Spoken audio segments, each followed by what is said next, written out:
after a series split in Salem, the DubSea Fish Sticks are back at the Friar here on $3 Thursday, taking on the PIL leading Seattle Studs, who come into this game 22-5 here at Mel Olson Stadium. Angus Trangmo and Kyle Sweeney is long awaited to return to the broadcast. And Kyle, you were not with me in Salem as the Fish Sticks split the series with the Marionberries. They lost the first one 4-3 and then won the second one 5-3. But we saw a familiar face come back in the lineup, and that was Riley Sonoy. Yeah, Sonoy, after having a groin injury in that trip to Central Washington, will be a bat that we really want to see, and Fish Sticks fans want to see back in the lineup. A tall lefty who really struggled to start the year, but since then has really come into his own, including a stretch from June 25th to June 29th against the Yakima Valley Pippins, where he had 8 RBIs across a 4-game stretch. Just a guy that's really good in situational hitting scenarios, and a guy who ropes a lot of doubles, gets great contact on the ball, and is hitting .333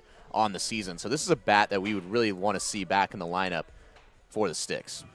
As for the Studs, 22-5, 11-1 in PIL play. The Fish Sticks still the only team to get one off of the Studs in league play so far, and the Fish Sticks are going with their ace today to start on the mound. It is Santiago Guedes Rodriguez. Yeah, Guedes Rodriguez has far and away earned the ace role for this team, but against a team that is averaging 11.7 runs in the 10 games since that date on June 19th down at Puget Sound, when the Fish Sticks knocked off the Studs and knocked off their 12-game winning streak in the process. And the last game that the Studs play against the Sawtooth Sockeyes back on July 5th, they put up 25 runs on 24 hits in a 25-4 victory. So this is going to be no easy task for Santiago Guedes Rodriguez, but G-Rod is more than ready and more than capable. And, yeah, this should be a fun one here tonight between two of the better teams in the PIL.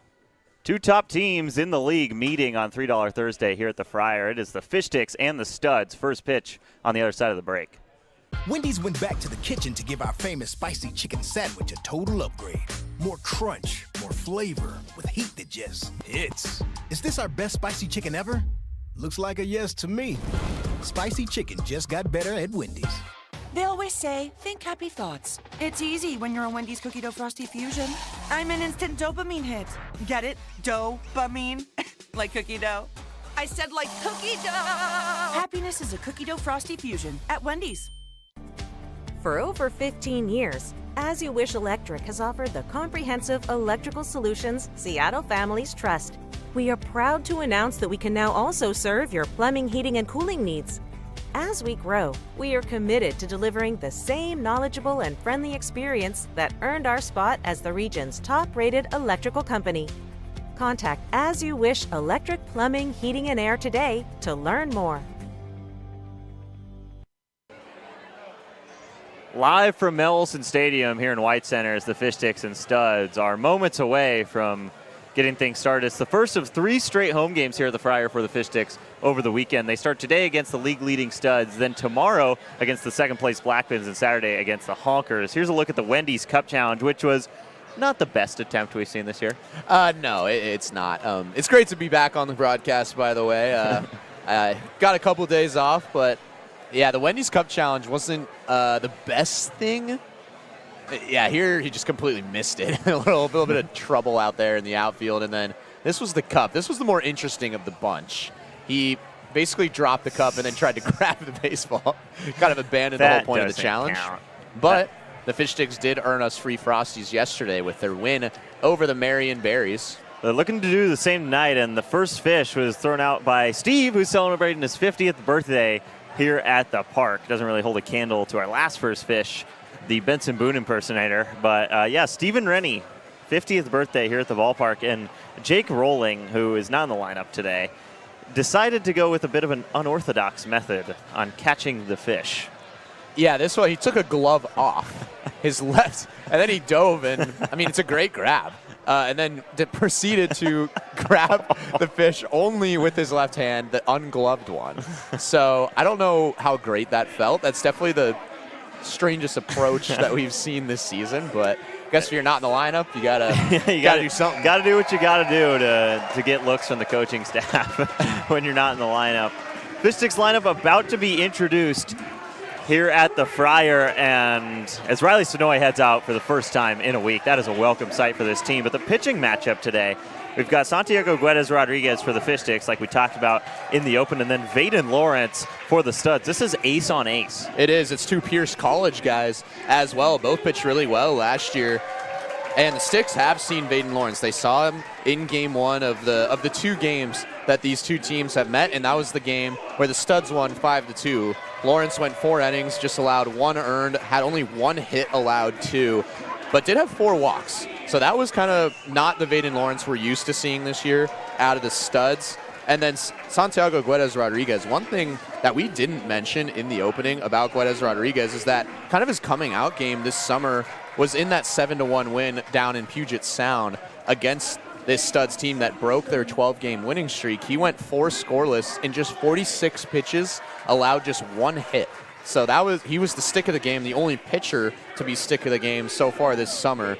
So Guedes-Rodriguez was pitching when the Sticks beat the Studs, and Lawrence was pitching when the Studs beat the Sticks. So these are their 2 aces for both teams and college teammates as well. This is going to be a really fun pitching matchup.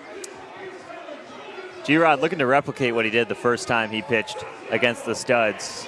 We saw Luke Parker throw a scoreless inning and end up being stick of the game, but he also drove in quite a few runs in that game.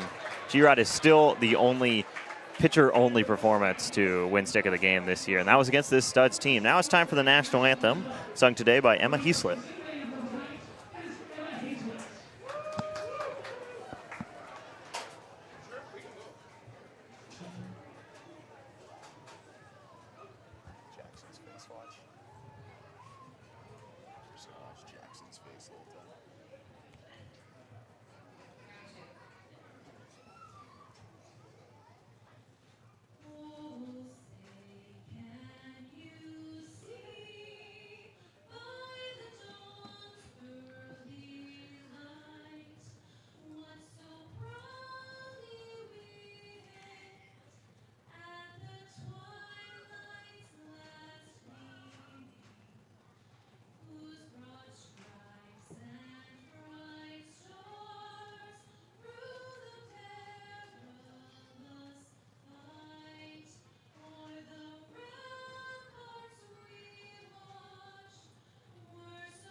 Emma Heaslett with the national anthem today, and we are set to go in White Center. Starting lineup for the Seattle Studs today. Dante Grant, we saw him lead off in the first 2 meetings between these two squads. He's in the leadoff spot, again out in center field.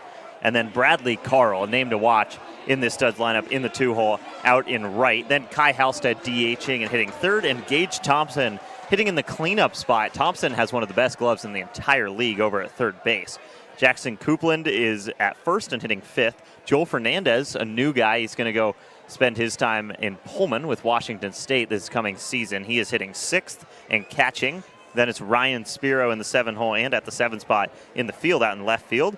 Tristan Ringrose is hitting 8th and playing second base. And Cohen Sunick playing shortstop and hitting 9th for this squad. And they will face Santiago Guedes-Rodriguez for the second time this year. Yeah, and we mentioned in the opening that 25-4 win for the Studs in their last game. That was back on July 5th, so they've had a little bit of a break. They can kind of recoup a little bit after that, but they actually lost to the Sawtooth Sockeyes 5-1. That was their first loss. They're 11-1 since that loss to the Sticks. That was their only loss. They came back and played that same team just 2 days later and beat them 25-4. 8 of the 9 guys in their lineup had multiple base hits in that game. That just kind of speaks volumes to what this offense is capable of. Again, even with that one run showing in the defeat, they're averaging almost 12 runs a game since that defeat to the Sticks back on June 19th. So G-Rod, although he shut them down in the first game that he saw them, this is going to be a tough task for him. Fish Sticks have held them at bay pretty well this year. Held them to 5 the first time around, including 3 runs in the decisive 9th inning in that one back on the 18th of June, and then only 1 run in that win. And again, that's still the only PIL loss the Studs have all year. They're 11-1 in league play, far and away in the lead. The second place Seattle Blackfins, who will play here tomorrow, trail by 2.5 games, and then the Fish Sticks find themselves in third. And one other note about the Studs, too, is that they started out their season 1-3. They dropped 3 of their first 4 games to the Medford Rogues, and since then, I mean, it's been a blazing season. They're 21-2 since then, or 22-2, excuse me, which is just, it's insane to see that. Ready to go here at Mel Olson Stadium, and the Fish Sticks back home after splitting a 2-gamer against the Marionberries down in Salem, Oregon. Kyle Sweeney back in his post here in the broadcast booth. Wonderful to have him back. First pitch coming from G-Rod, and that's inside. For ball 1 to Dante Grant. Grant has spent time in the organization with the San Diego Padres. He hit .240 in single-A ball in 2025, just a year ago.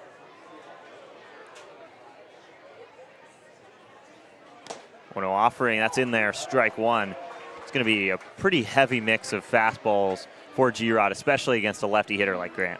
Yeah, and I kind of mentioned it briefly in the opening, but one thing that G-Rod has done super well this summer has been painting the outside corner on both directions. And right now, Dante Grant, a speedy lefty, so look for him to attack that outside corner.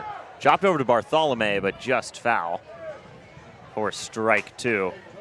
Grant, Carl, Halstead. I mean, this top of the lineup is as good as the Fish Sticks are going to see all year, and that even takes into account some of the West Coast League teams they've faced. It definitely does, and just eye test that we saw in the first 2 games here and down at Puget Sound, which is where they play. I mean, they match up with the Wenatchee Apple Sox. 1-2 coming. Grant, wave and miss. G-Rod's got an early strikeout in just 4 pitches today.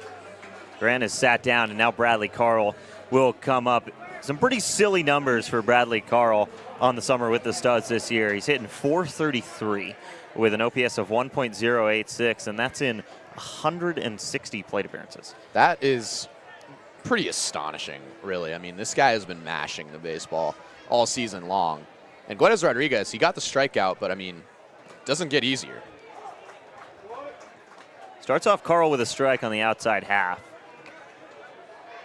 These are 2 guys that played together at Pierce College this past season down in the Tacoma region. No balls and 1 strike. G-Rod forces a foul off, and he's ahead on Carl 0-2. This is a really good sign for Santiago Guedes Rodriguez to get ahead in these counts, and especially like against a guy like Bradley Carl, widening the strike zone on 2 strike counts is going to be so essential for G-Rod to try to cool down this lineup that, again, had 25 runs on 24 hits the last time they took to the field. Kai Halstead, Kai No. Halstead is on deck, and he has been very good in his own right as well. Halstead hitting .381 on the season. This is just the depth in this lineup is incredible.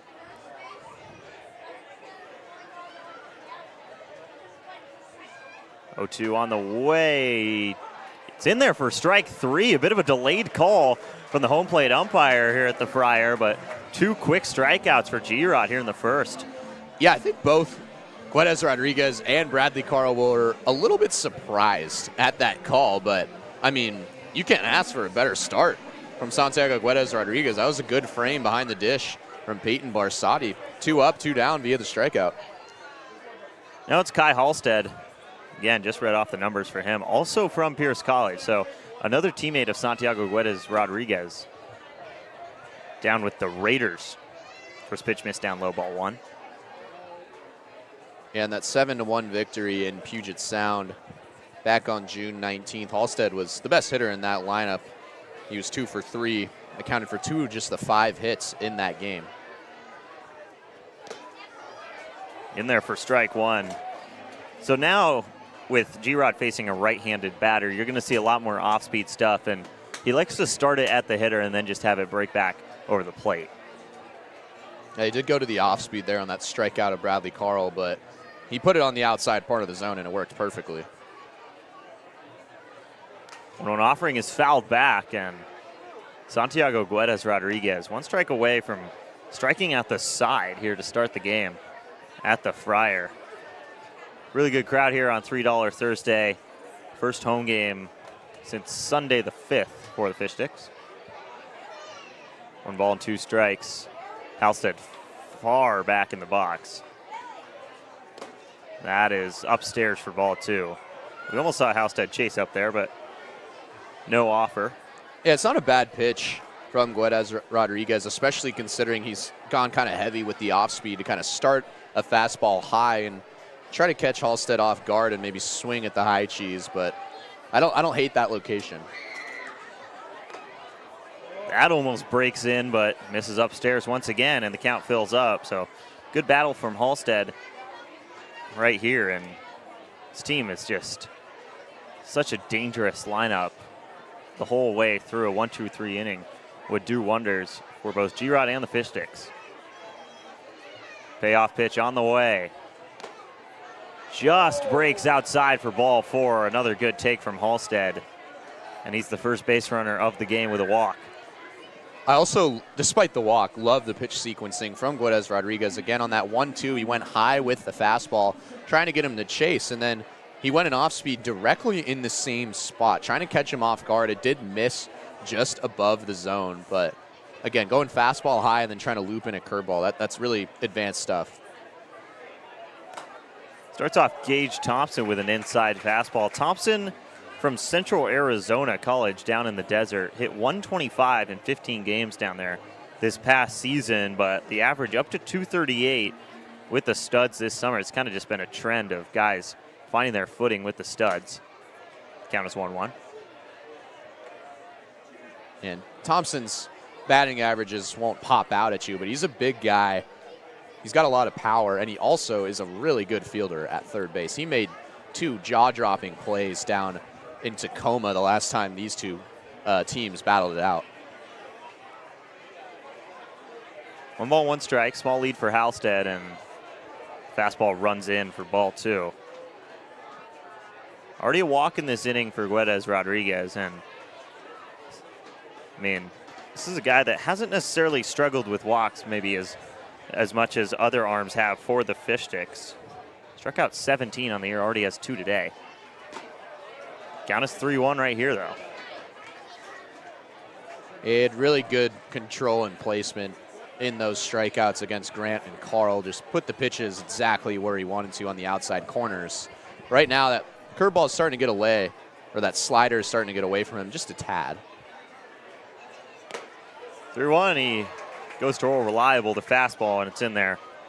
Strike 2. I'm interested to see if Gage Thompson is a little more aggressive here on the payoff, because 3-1 seems like that's about as good of a pitch as he's going to get from Guedes Rodriguez this time around.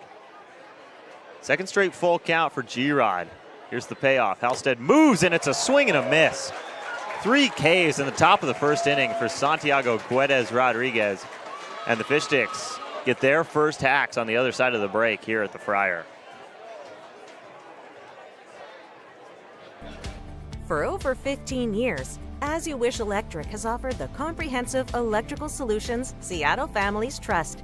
We are proud to announce that we can now also serve your plumbing, heating, and cooling needs. As we grow, we are committed to delivering the same knowledgeable and friendly experience that earned our spot as the region's top-rated electrical company. Contact As You Wish Electric Plumbing, Heating, and Air today to learn more. Once upon a home, in a Seattle bungalow, the Huffs searched on Thumbtack to find their next pro. Now the job is all done, and the table is set. The hot dogs taste better on their fancy new deck. Start your home story on Thumbtack. So Santiago Guedes Rodriguez works clean in the top of the first inning. 3 Ks. Doesn't give up a hit, and the Studs kept out of the run column. Yeah, there was no contact from anyone on the Studs except for foul balls, and That last one against Thompson, he was expecting off speed and was just way behind that fastball. The upper 80s fastball that was just blown by. And now the Sticks will have a chance to respond here in a little bit better fashion at the plate. So Rylan Gullard in the leadoff spot as usual. He led off the game with a home run off Vaden Lawrence the last time these two teams met at the Friar on June 18th. And then Riley Sonoy making his return to the starting lineup. He made his return to the field yesterday in Salem, but he's in the 2-hole today. Then Noah Kung hitting third and Evan Hellner hitting cleanup. Braden Bartholomew, who leads the team in runs batted in with 20, hitting fifth. Peyton Barsati catching and hitting sixth. And it's Tyler Eisenhut, Jackson Dule, and Alex Hamada at third, which is something we haven't seen this year. He'll be hitting ninth. Yeah, there's two things to note, too. Two names that are missing. Jacob Rolling, who's hitting .487 in 55 plate appearances, not in the lineup. And then Luke Parker, not in the lineup again for a third straight day after back-to-back stick of the game honors. He's got his average up to .302, and he drove in 9 RBIs in the last 2 games of the homestand against the A's. First pitch to Gullard is in there for strike one. Gullard has kind of become his trademark to just watch the first pitch go by, especially in leadoff counts. And, I mean, whatever's working for him right now, there's no reason to change it up. He's hitting .325 on the summer. 21-game hit streak. It looks like it won't extend right here. That's a routine ground ball. Over to Tristan Ringrose, and there's one gone here in the bottom of the first. Yeah, I think another thing that the Sticks lineup might have remembered about the Studs is that the Studs are probably the best fielding team in the PIL. They've got studs, no pun intended, literally everywhere on the infield, the outfield, behind the dish, and Vaden Lawrence is a great arm, so they're not going to get as lucky as they maybe got against the Washington A's last weekend. Riley Sonoy watches strike one go by. So Sonoy underwent a groin injury in Wenatchee last week, then got his first plate appearance back from that injury yesterday in Salem as he swings and misses at strike two and worked a walk. So we still haven't had an official AB from him since he returned. 0-2 coming from Lawrence. It's a chase down low. Sonoy is retired on 3 pitches, and so far G-Rod and Vaden Lawrence have been as advertised.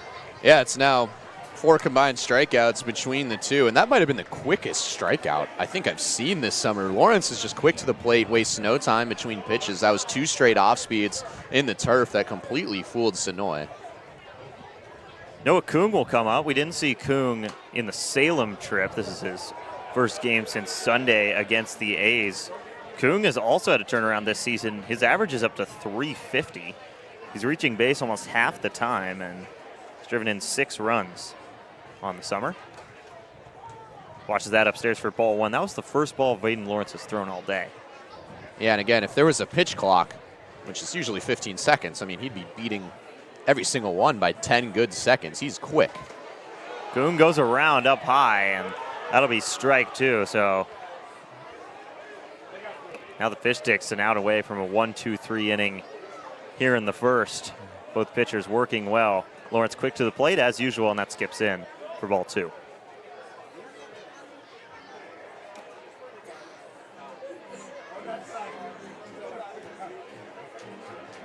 Two balls and 2 strikes. Count is even between Lawrence and Kung right here. Fastball that is chopped high off the turf, put it over towards the Studs dugout in foul territory. Yeah, Kung's a guy that's really earned his way up to the top of this lineup. He's made some really timely hits, has had multiple 2-run singles in the past week, and it really all started in Wenatchee. He'll let that go for a ball 3, so definitely the deepest count we've seen in this game for the Fish Sticks at the plate as Noah Kung prepares for pitch number 7. Got a .490 on base percentage, so while he was struggling at the plate to begin this summer, he was no stranger to forcing walks, and he could do that right here. 3-2, that might bounce back into fair territory, and it bounces foul. We've seen a lot of weird hops off the turf, especially on balls that chop straight off the plate or maybe just off of it. We've seen just a lot of sidewinders, a lot of weird bunts that have somehow stayed fair, somehow gone foul. It's been very unpredictable. One in particular on Sunday, there was a bunt that bounced off the plate, bounced in the air, and then did a 180 into foul territory. I've never seen anything like it. Yeah, that was what I was going to mention, too. It basically juked out Evan Hellner, who came out from behind the plate. 8th pitch of the AB, and it's ball 4. So great work from Noah Kung to reach base. And the top and bottom halves of this inning really mirroring each other. 2 quick outs for both of the pitchers, and then a walk on the 3rd batter of the inning. Now that brings up Evan Hellner. Yeah, and Vaden Lawrence has 13 pitches this inning, and 9 of them were right there to Noah Kuhn. It was a great at-bat, multiple foul balls.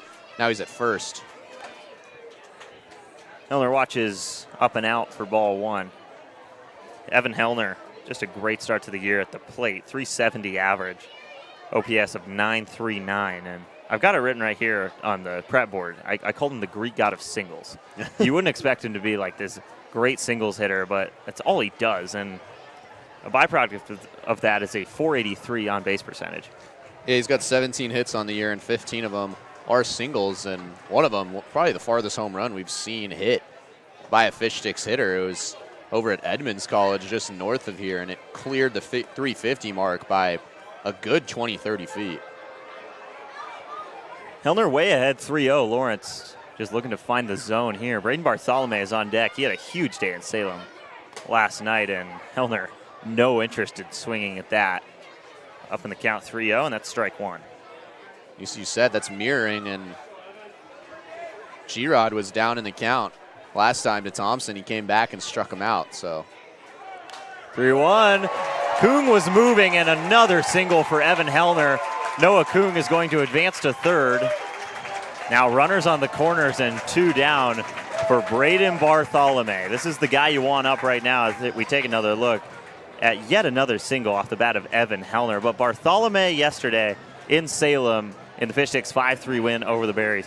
4 for 5, 3 singles and a double, and he drove in 2 runs, which ended up being the difference. Yeah, and he leads the team in RBIs despite having really struggled at the beginning of the summer. He's less than 220 average on the year, but has a lot of power, and watch out. Look out, ice chest, oh boy. Just a line drive that finds its way right to all the people here at the Friar. It looks like everyone is okay over there for the time being. Well, the good news is that those beers were only $3 because it's $3 Thursday. Now that runs in on Bartholomew. Count is 1-1, so a weird start to his plate appearance. Peyton Barsati is on deck, and an open bag to Bartholomew. Barsati, you weren't there, but I think he beat out Hellner for the furthest home run of the year in Salem. 2-run shot back on Tuesday is up and in on Bartholomew again. It's 2-1. Braden Bartholomew, funny thing about him, he widely leads this team in hit by pitches with 9.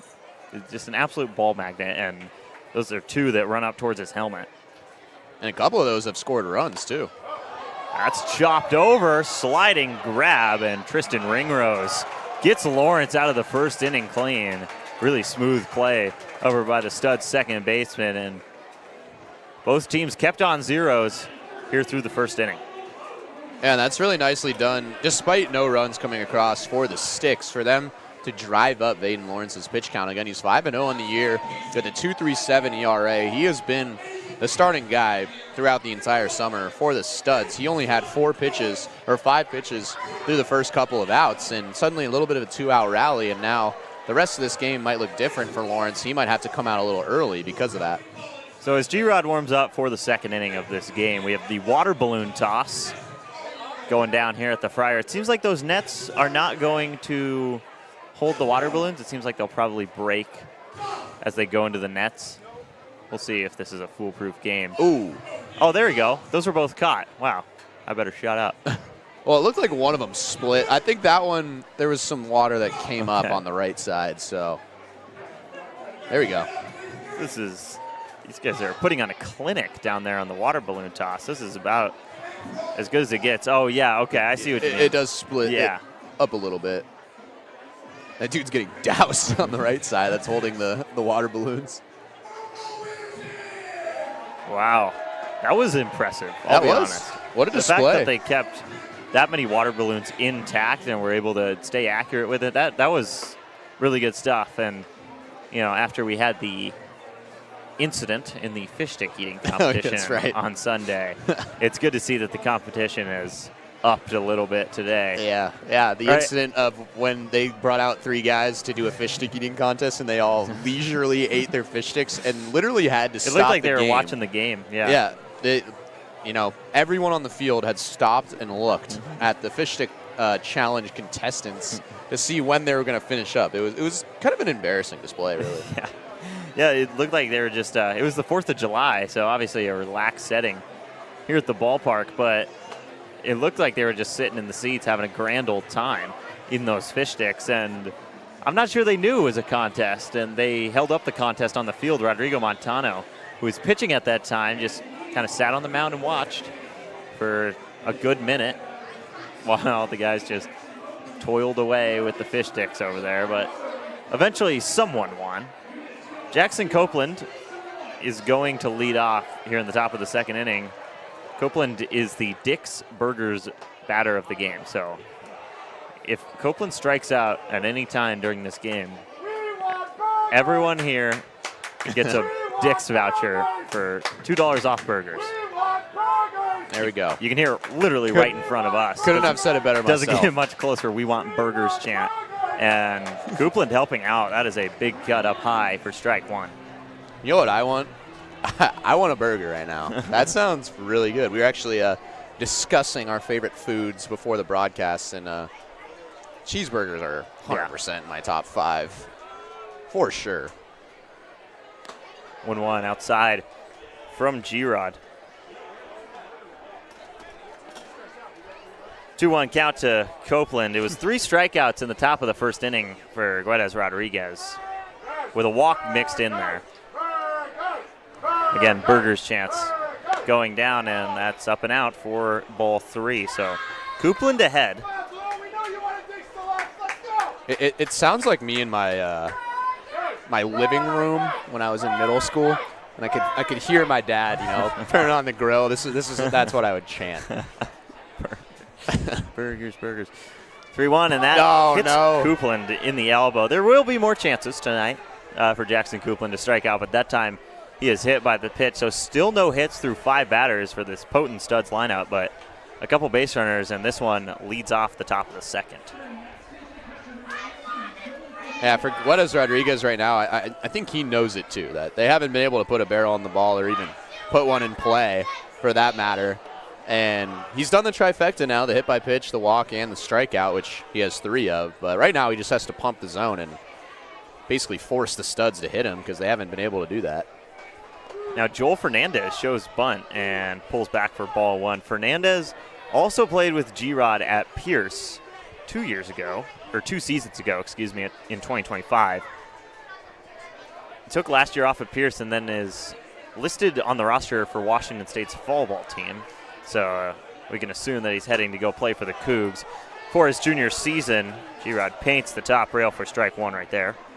The Washington State Cougars that made it to the NCAA tournament last year. Yeah, made it out of the Mountain West. It was kind of a weird situation with only 2 teams in the Pac-12 and Oregon State, the other baseball school, just going independent instead of staying in the Pac-12s and playing a Mountain West schedule. So Washington State was kind of the last one standing, ended up joining the Mountain West Conference for whatever time they were in there and won a conference title before heading off to the new Pac-12, which newly formed just back on July 1st.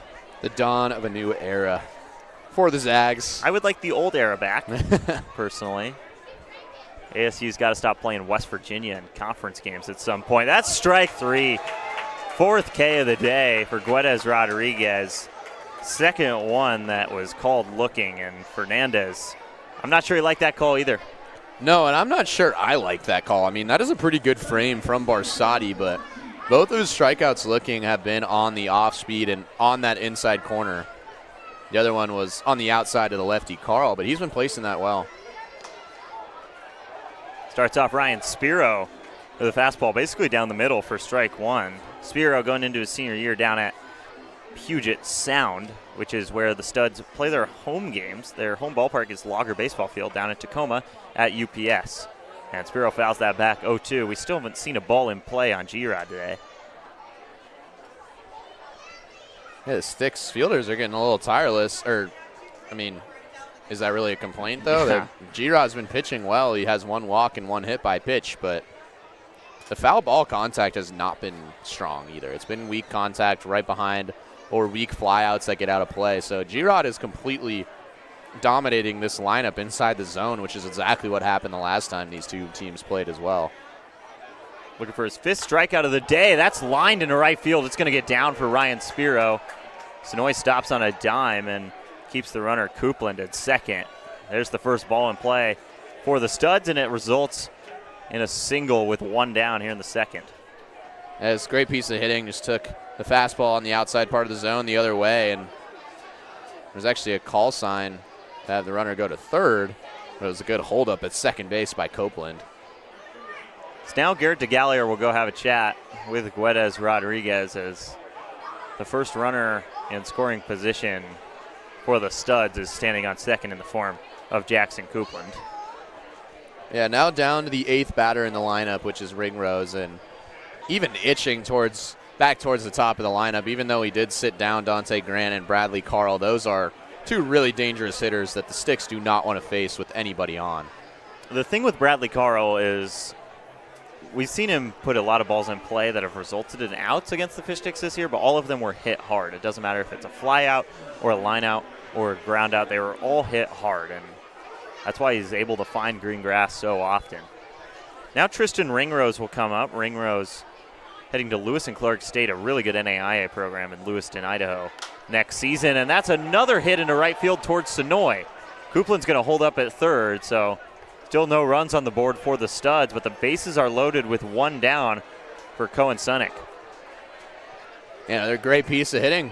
The exact same thing on the next pitch that G-Rod threw, just right to the right side. Again, this is really a sign of a team at the plate that's so disciplined and knows exactly what to do when the ball is pitched to them. And it didn't work out in the first inning, and this kind of explains the depth of the lineup that you talked about, is that you can't take a break at any point in this lineup.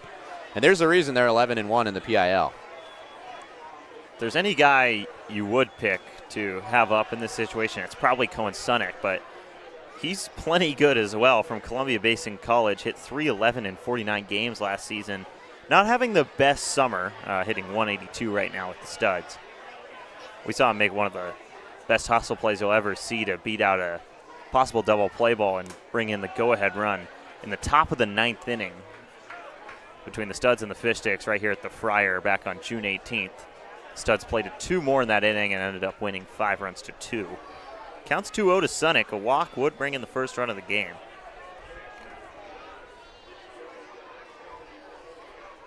G-Rod comes home, and Sunick late to the party with that swing at strike 1. Yeah, Sunick's MO is defense and speed. He's a great defender at the shortstop position. The left side of the infield with Thompson and Sunick is really dangerous. They're not letting any balls through. And then, as you mentioned, he really beat out a throw that changed the game last time these two teams squared off. And he'll take off on the base paths as well. That might be a double play ball, though. It's mishandled by Kung. Everyone is safe. It's going to go down as an E6, and the first run comes home for the Studs. That looked like a tailor-made double play ball before Kung just bobbled it over at short.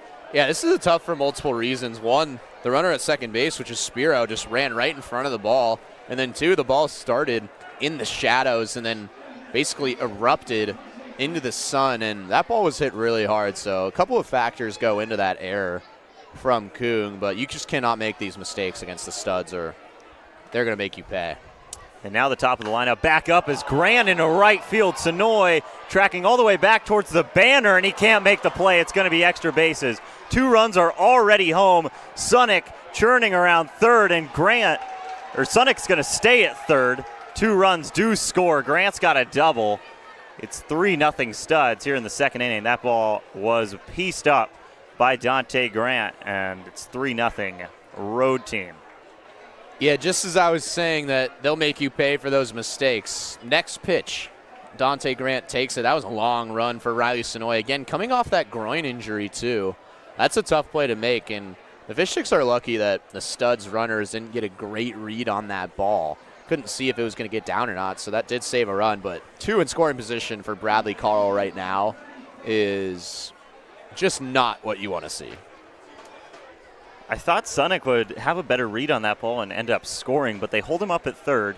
With only one down, it's probably smart as Bradley Carl, very talented in the box, and Kai Halstead after him, also capable in his own right. Carl struck out looking first time up. Against G-Rod, and a chase from Carl for strike one. You won't see a swing like that very often from Carl, who has just posted silly numbers this summer. But again, I think the ante's lifted a little because it is against his Pierce College teammate in G-Rod. G-Rod won the battle the first time, but this is a much more important plate appearance. That's covered up by Barsotti for ball one. Short backstop here, but the Studs know that someone can score on a pass ball. Riley Gillard did it in the first meeting here at the Friar between these two squads. It was the tying run in the 7th inning of that game. 1 ball and 1 strike to Bradley Carl, runners on third and second. And that's up and out for ball 2. Yeah, and you mentioned it, but Bradley Carl was 0 for 4 in game 2. A big reason why the Sticks were able to take a 7-1 victory, but it's not for a lack of trying. He roped multiple line drives that went foul that would have scored runs and been extra bases. 2-1 on the inside half for strike 2. Definitely be weird to see Bradley Carl strike out a second time in this game in as many plate appearances, but he'll be looking to make contact with anything right here, especially with a fly ball, likely scoring Sonic from third. 3-0 Studs right now. 2 balls and 2 strikes, and did Carl go around? No, they say he didn't. He holds up, and it's ball 3. If we can get another look at that, I think it was about as close as it gets. Yeah, first initial reaction was that he went around, at least for me. That was an aggressive swing. That ball was not near the zone. Yeah, Ooh, he definitely went. he did. A little bit of a gift. Let's see if he takes advantage of it right here. Payoff pitch on the way. There is a base open. G-Rod comes home, and that's in there for strike 3. So Bradley Carl sat down on strikes. 1 pitch later. That's his second strikeout looking of the day, and a big second out here in the 2nd inning. Yeah, that's huge comeback pitch from Guedes Rodriguez after he got that strikeout robbed from him the pitch before, but limiting the damage right now is crucial. The Fish Sticks offense has been hot as of late, but right now, sitting down 2 in a row with runners on 2nd and 3rd would be enormous. Kai Halstead comes up, worked a walk his first time up. First pitch he sees, gets by Barsotti. Had enough zip on it that it bounced right back towards home plate, and Sonic had no chance of scoring. Yeah, lucky that backstop's not very big. It's probably the tightest backstop I think I've ever seen at the collegiate level. So it is pretty rare for anyone at the Friar who's at third base to score on a pass ball. This game was played in Tacoma. Sonic scores right there. Thankfully, it's at the Friar, and a big swing from Halstead. Doesn't get any part of the baseball, and it's strike 1. I mean, he was looking towards Bellevue on that swing. Yeah, that's the hardest swing that you'll maybe ever see. He perfectly read that off-speed pitch coming from Guedes Rodriguez after he skied that fastball that almost hit him. Quick delay so Cohen Sonic can tie his shoe. He's a fast guy over there at third. Sometimes he loses track of the shoelaces. Count is 1-1 to Kai Halstead. G-Rod looking to get out of the 2nd inning, and another big swing and a miss from Halstead for strike 2. Again, great pitch sequencing from Guedes Rodriguez. He saw that he whiffed on that off speed, but it's not like he wasn't on it. I mean, he saw it was coming, did Halstead, and took a huge hack, so wanted to blow him by with the fastball. That's exactly what he did. 1 ball, 2 strikes, and that's outside for Barsotti. It will bounce right back once again, and Sonic has to stick around at third. You got to think he's getting a little impatient over at third base now with 2 pass balls.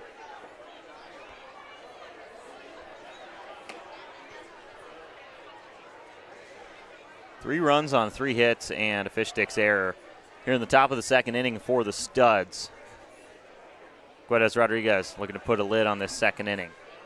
2 balls and 2 strikes, and almost catches a piece of Halstead, and it misses inside. Full count, second straight full count Halstead has seen today. Yeah, this is a pretty big pitch in the early goings of this ball game right now for Guedes Rodriguez. He was able to sit down Bradley Carl on a 3-2. Probably the most dangerous hitter in this lineup, but this is probably number 2 with Halstead. It's going to go foul over towards the ice chest. Nice play over there by third base coach for the Studs. This coaching staff, I mean, they've done such a good job with this team, and they're a big part of a 22-5 record. You don't just do this on accident with a good roster.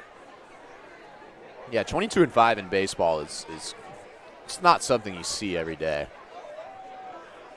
Second straight payoff and a chase from Halstead. Gets G-Rod out of the top of the second inning. But the Seattle Studs strike first. Dante Grant, a 2-run double here in the second inning. And that makes it 3-0 Studs here in the middle of the second.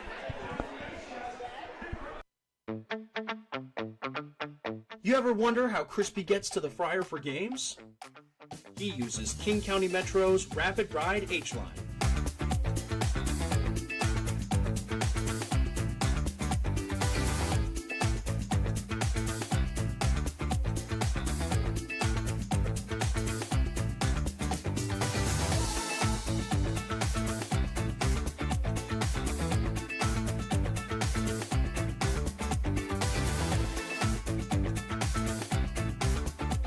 King County Metro, the official commute of your DubSea Fish Sticks. Once upon a home in the Issaquah Highlands, the Parkers used Thumbtack for a new kitchen island. Now the pizza is cooking and the kids are excited. Thank goodness for Thumbtack and all it provided. Start your home story on Thumbtack. 3-0 Studs leading the Fish Sticks here at the Friar. And if you're enjoying Kyle and I on today's broadcast, you can always catch us on any Fish Sticks game day right here on the DubSea Fish Sticks YouTube channel. It's the best way to catch every Fish Sticks game, home and away. And you can follow along all season. We have game highlights on the channel as well. So turn on notifications so you never miss a Fish Sticks moment this summer. Just got back from a road trip down in Salem. We've got another one coming up next week up to Port Angeles, followed by a game in Bellingham. And then we're back home after this homestand, and the Studs, 3 runs in the top of the second, highlighted by a 2-run double by Dante Grant. Yeah, it looked like maybe the Sticks were going to get out of the inning with a possible double play ball to Noah Kung. He makes the error, and Dante Grant makes him pay the very next pitch. Barsotti watches ball 1. I think it was called low, and you can see Vaden Lawrence a little bit confused as to where that missed. I think I'm confused as well. But starts off as a ball either way. Barsotti went yard in Salem back on Tuesday against the Berries, a 2-run shot, his 3rd of the year. I gave the Fish Sticks a 2-1 lead in the 4th inning of a game that they eventually lost 4-3.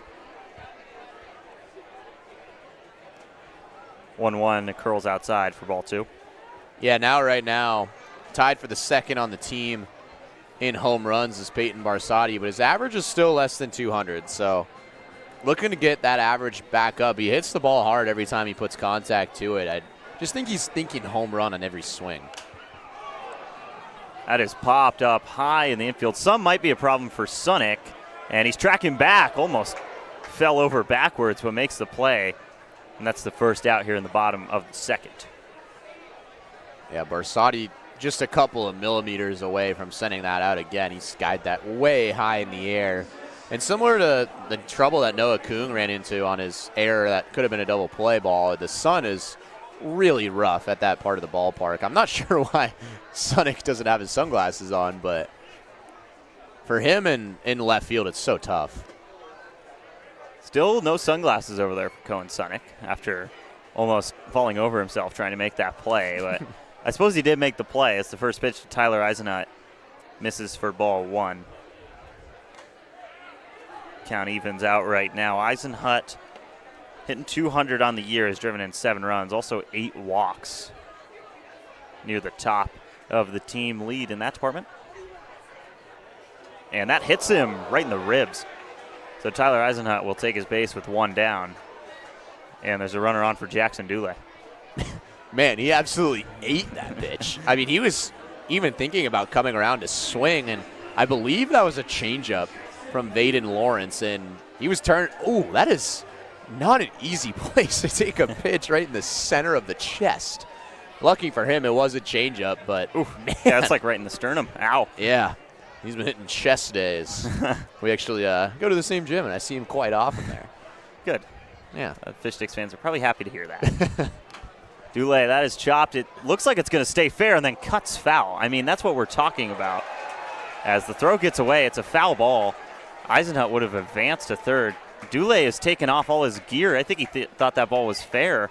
I just got to put it all back on. Eisenhut's going to have to head back to first, so kind of just a tough break right there for the Fish Sticks. Jackson Dule will have to reset right here. Yeah, Dule's got blazing speed. I think he was going to beat that ball out. That was fortunate for the Studs that it spun foul. I mean, look at that hop. Off the thin turf, you're not going to see many balls that are bounced a couple of times like that stay straight. Dule 256 on the year. A couple doubles on the road trip in Salem. It's way outside for the first ball. Vaden Lawrence, an inning and a third of work, and he's already allowed 3 base runners, just no runs coming home yet for the Sticks. Big cut from Dule, and that fastball was just blown by him for strike 2. Yeah, Dule has 11 walks on the season, including 6 in 2 games against the Washington A's last weekend. Really good plate discipline, but hasn't been swinging the bat as well as he did towards the middle part of the season when he had his average up to over 380.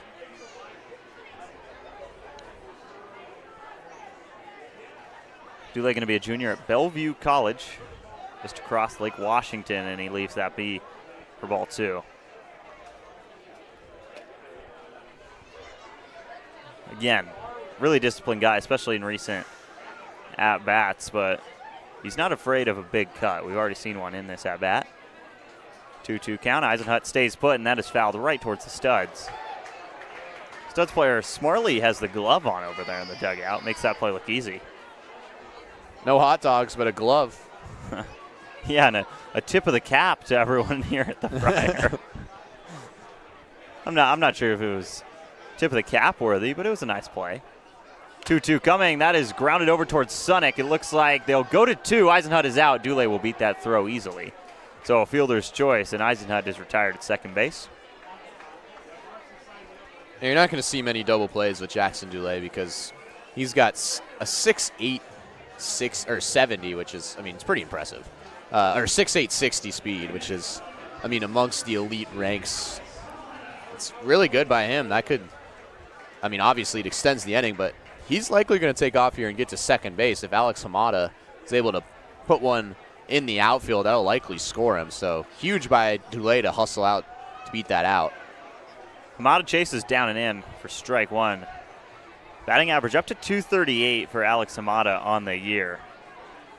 An improvement on what was not the start he expected to have. I mean, this is a guy that started 31 games as a freshman for a D2 school, so obviously a pretty talented ball player.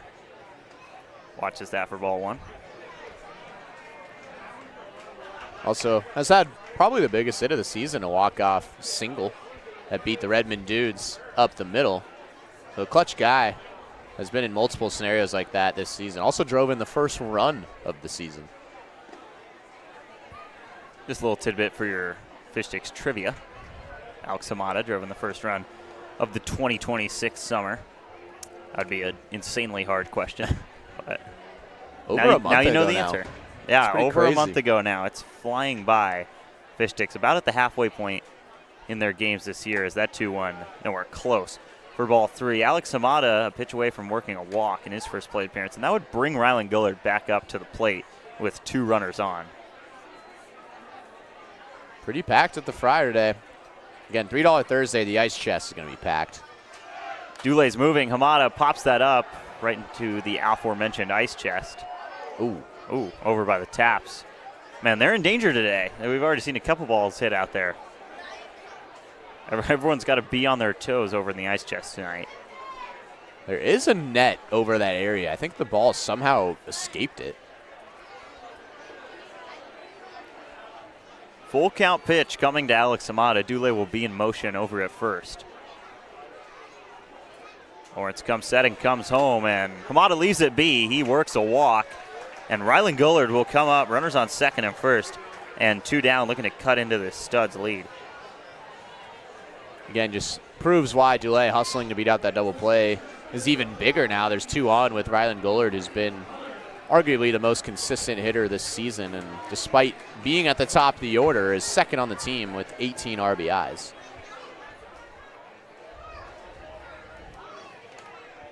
Dule at second, Hamada at first. Infield playing deep on Gullard. He goes after the first pitch. It's chopped over to Gage Thompson. He'll go to second. And the Fish Sticks strand 2 runners for the second straight inning. Studs head into the third with a 3-0 lead. Yeah, it's nicely done by Vaden Lawrence to get out of that jam. Rylan Gullard has been playing well against the Studs this season, and so far has not extended his hitting streak to 22 games. He's had a hit in the first 21 and all 21 games he's played this summer, and it looks like we'll have a pitching change. We also have head, shoulders, fish before Hawthorne Moody is able to throw his first pitch of the day. Classic. Becoming Classic a mainstay game in our entertainment scripts. I gotta say, Josiah is pretty good at running this one. He is. He is a man of many talents, but this might be his best. Nice catch by Connor Lee over there. Benson, as we like to call him, around the ballpark. I'm cheering for the kid with the Sean Kemp hoodie. Yep, there he is. Wow. He's in the finals. Let's go. Is that a Sean Kemp hoodie? Yeah, Sean Kemp hoodie. Wow, okay. Also, he's in a Stanford hat. Yeah. So Stanford hat, Sean Kemp hoodie, and I'm trying to figure out what the shirt is. One of the greatest lob threats and in-game dunkers in NBA history. Oh, Purple no. touched it. Purple touched it first. Purple touched it first. Sean Kemp won. Okay. We'll have to do it again. Josiah is pumped. Oh, my goodness. Oh, come on, Kemp. Oh, wow. wow. Oh, dude, Jackson's taking shots down there. Crispy's covering up our shot. Thank you, Crispy. Did Sean Kemp win? No, we're doing doing it again. Oh, boy.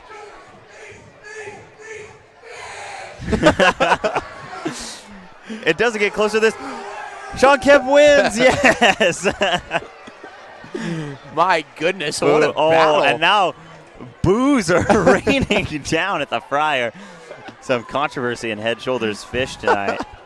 Back to the baseball. Hawthorne Moody will come in after 2 innings from G-Rod to start this game. Moody, a great start to the season, but a couple of his rougher outings as of late. Yeah, he came in a huge situation against the Dudes on July 2nd where Alex Hamada eventually had the game-winning singles. Bases loaded in the top of the 10th with 2 outs. He took just 3 pitches to sit down the batter. There's a swing and miss on the first pitch with that good off-speed that he has. And unfortunately against the Washington A's on July 5th had 2 innings of work but did allow 2 earned. So this is kind of a bounce-back opportunity against a great lineup in the Studs. We've seen Moody start to come in these middle innings positions more and more as this summer goes on. Head 0-1 on Gage Thompson, and he forces another swing and miss for strike 2. Yeah, Thompson was way behind the fastball from Santiago Guedes Rodriguez his first time up. Moody ahead 0-2 on Thompson to start his day here in the top of the third. Hooks that off speed outside for ball 1, maybe looking for a chase way ahead. This is a good start for Moody. We didn't see him ahead in counts a lot against the A's in his last outing, but he's so dangerous at the mound when he's ahead 0-2 or 1-2 like he is right now. And there's that danger right there. Hawthorne Moody, not a big strikeout guy. That's only his 6th strikeout of the year in 10 2/3 innings, but starts off Thompson with a K here in the third. And that's exactly what he needs. His fastball isn't his go-to pitch, but perfectly placed on the inside part of the zone, and home plate umpire has been given that inside portion pretty heavily to start this one, so going right back to it would be where I would go for Moody. It's Jackson Copeland, the Dick's Burgers batter, watches ball 1. The top 4 hitters in this lineup for the Studs today, that's Grant, Carl, Halstead, and Thompson. 1 for 7 with 6 strikeouts. So they haven't really been the ones getting on base. Of course, Grant drove in 2. That's the only hit from the top of the lineup today, as that's in on the hands for ball 2 to Copeland. But yeah, if that's the recipe for winning games. Obviously, there's so much depth in this lineup, but the top 4 are so dangerous, and being able to come away with those kind of statistics through the first 2 times in the order is going to win you games most of the time. That's fouled off by Copeland. Again, he is the burger batter today, so everyone in the stadium gets $2 off a Dick's Burger if he strikes out at any point in this game. He was hit by a pitch the first time up and got that second inning started, where the Studs eventually scored 3 runs. 2-1, that is downstairs for ball 3. And Copeland's been struggling a little bit heading into that last at-bat. He was 0 for 7 in the first 2 games against the Sticks, so has been a non-factor in the middle of the lineup through the first 2 meetings. That bounces off the home plate ump right in the face and knocks off his mask, but now the count is full. Might get some riled up fans here at the Friar for some Dick's Burgers. If you've never had a Dick's Burger, it's incredible, and if you have, you understand why all these people are going insane for just $2 off. Ooh, man, right in the. That doesn't feel good. Right in the forehead almost. That will vibrate. Payoff pitch coming from Moody, and that hits Copeland again. That's the second time he's been hit by a pitch today in a 3-ball count. So both it would have been ball 4, but they're just getting their licks in on him, and now a runner is on with 1 down here in the 3rd. I'm not sure what hurts worse, getting beaned twice in a row or not getting Dick's Burgers from the strikeout. Again, I said this last time, but more chances on the way for everyone here at the Friar, including us. We're part of that as well. We are in the stadium, so the Burgers are a community event when someone strikes out. That's into center field off the bat of Fernandez, but right at Rylan Gullard. Well struck from the Coug, but that'll be 2 down. Yeah, Gullard got such a great jump on that ball that his hat flew off immediately. Kind of goes to show the first step that Rylan Gullard has out there in center. He is a great fielder in center field. He's been a mainstay at that position. About the only player on the field for the Sticks that's pretty much played in the exact same position every game. Him and Braden Bartholomew pretty much at first base. So 2 outs and a runner on here for Hawthorne Moody in the 3rd. Now Ryan Spiro, who had the first of 3 hits in that second inning, comes up. Spiro fell behind 0-2 to G-Rod and then just roped a base hit into right field towards Sonoy. That was followed by a base hit from Tristan Ringrose, an error that ended up scoring Copeland, who's at first right now, and then a 2-run double from Dante Grant. That's popped up.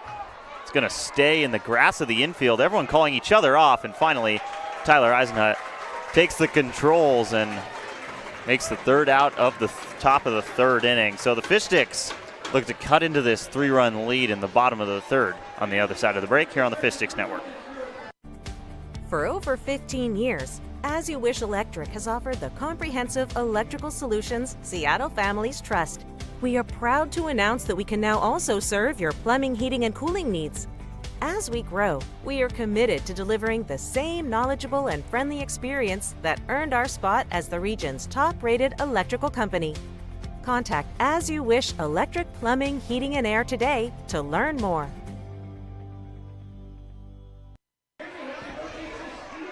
Three 0 Studs leading the Fish Sticks as we head into the bottom of the 3rd here at the Friar. Really good crowd on hand here in White Center on $3 Thursday. And Vaden Lawrence back out for the 3rd. It hasn't been his cleanest work, but still 0 runs for the Sticks.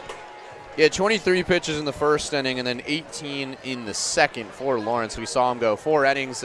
There's a look inside the ice chest right that's there. my parents. Really? Yeah, hello, my Mr. parents Tranglo. schmoozing up the camera, as always. Well, they're taking advantage of $3 Thursday. Yeah, they are. Maybe we'll have to do a or I guess I will have to do because I am 22 years old, an alternate broadcast from the ice chest. Those seats? Awesome. Oh, man. It's the best spot in the park.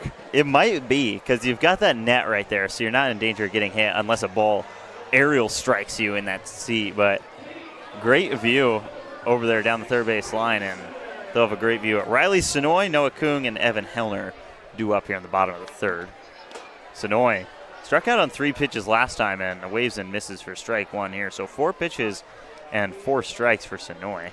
And 3 of those are swings and misses. He has not been able to gear up on Lawrence. Another swing and miss right there, and he's quickly behind 0-2 once again. Lawrence into his 3rd inning of work and still working just ultra fast. The moment Sonoy steps into the box, Lawrence is ready to go.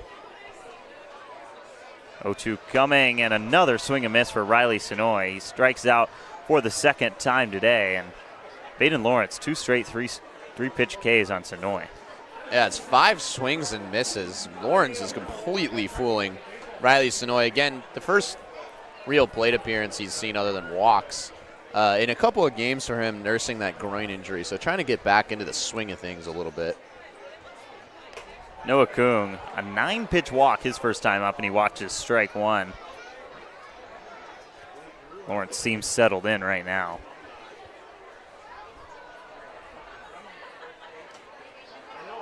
That'll miss out, ball 1. He just works so fast, and after a slow couple of first innings, it would be huge for Lawrence right now to sit down the Sticks lineup in order.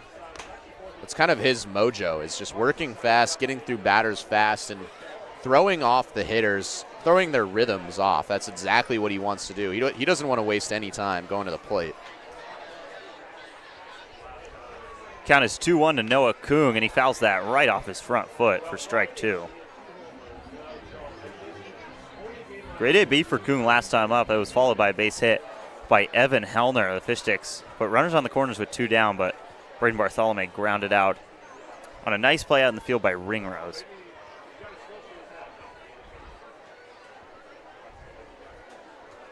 Two coming from Lawrence in there for strike 3. It's the 3rd K of the day for Vaden Lawrence, and he's working well in the 3rd. Yeah, just not a pitch you can let go with 2 strikes if you're Noah Kung. That was a fastball just painted right on the corner. He might have been expecting off speed, but just saw that one. I think he kind of knew right away that one's on the outside part of the zone. And really efficient work right now in the 3rd. So now it's Evan Hellner. Hellner got ahead 3 on the count his first time up, then took a 3-1 pitch for a base hit. That's still the only hit of the day for the Fish Sticks off Vaden Lawrence. 1-0, that's going to be heading towards the ice chest once again. Maybe in that playable piece of land out there. It does land there. Obviously a tough play for Spiro out in left field, and a tough job for our broadcast team to get a camera out there. It's just such a weird quirk about this park that's all playable, and Spiro was almost able to make the grab. Yeah, there is not an ounce of wind either, so that was definitely in play. Again, a look from our ice chest. Hellner did go around for strike 2 right there. So Lawrence ahead after only striking out 1 in his first 2 innings of work and facing 10 batters in those 2 innings. Looking to strike out the side right here. He does just that. Vaden Lawrence, a statement inning here in the 3rd. He sits down Sonoy, Kung, and Hellner in order on strikes, and the Seattle Studs picking up right where they left off last time out. They lead the Fish Sticks 3-0 through 3. Yeah, that's really good news if you're the Studs, is that Vaden Lawrence comes around and fires in an inning like that, striking out the side against the heart or the top of this lineup for the Sticks. After a couple of rough, for his standards, first 2 innings, it's imperative that the Sticks withhold this lead. They keep it at 3-0 to try to get these bats coming out, but I would expect Jake Rolling and Luke Parker to make their way into this lineup. Again, this is a PIL game. It's an important one for both teams, especially for the Sticks, who are in 3rd place right now.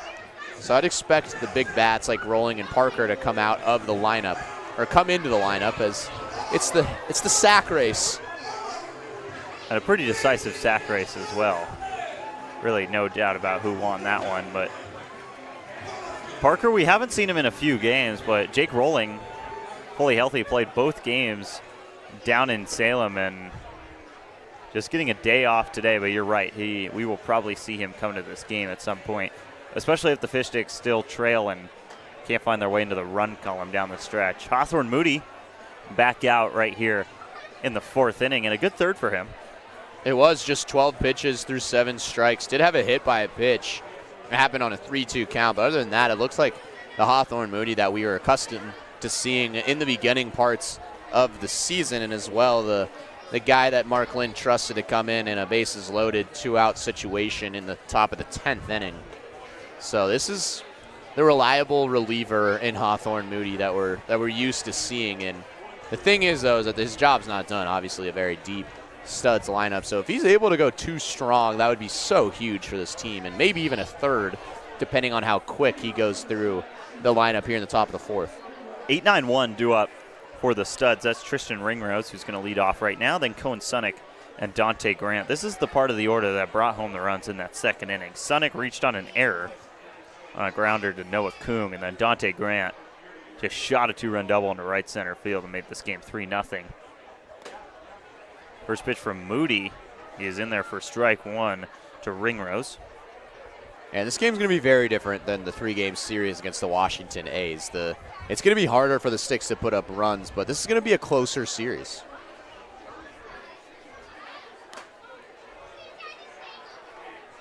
Three big PIL games coming over the weekend. Starts with the Studs today. Uh-oh, what's he up to? But Crispy is warming up for the Crispy race, which he has not been very good in to start the summer. But playing the Studs today, and obviously the Studs have been so good, that's a tough play for Amada, and he won't be able to make it. Ringrose reaches on what looks to be an E5. And a leadoff runner is aboard for the Studs here in the 4th. Yeah, Hamada's played nowhere but second base this summer, so first tough play at the hot corner, the hardest position on the field. And that would have been a tough play for anyone playing at third. Isaac Watson or Luke Parker are the two that we've seen the most. So a tough one, but another error at the bottom of this lineup that could prove costly. Now Cohen Sunick, who reached on the first error of the game, comes up, he shows bunt, then pulls away, and it's ball 1. That error did bring in a run. It was in a bases-loaded 1-down situation, and we thought when it went off the bat it might be 2, and G-Rod might be able to get out of that inning clean, but it turns into a 3 spot for Seattle. Sunick shows bunt once again, won't be able to get that down. Can you say it was a chase if he's bunting? I think so.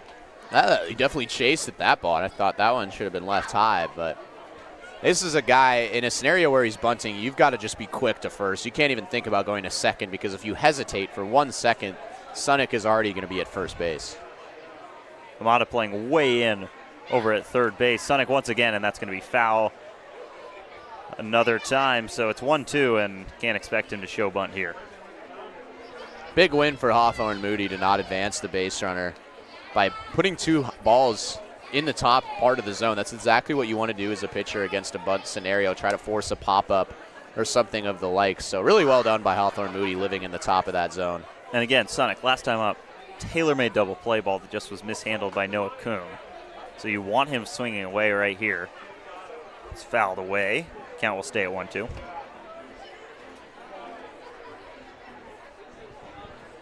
Sunick also listed as a pitcher for this team, which is very interesting, and going to be a sophomore at Columbia Basin College out in the Tri-Cities. Another 1-2, and fastball kind of just looked out of rhythm for Moody right there, and it's ball 2.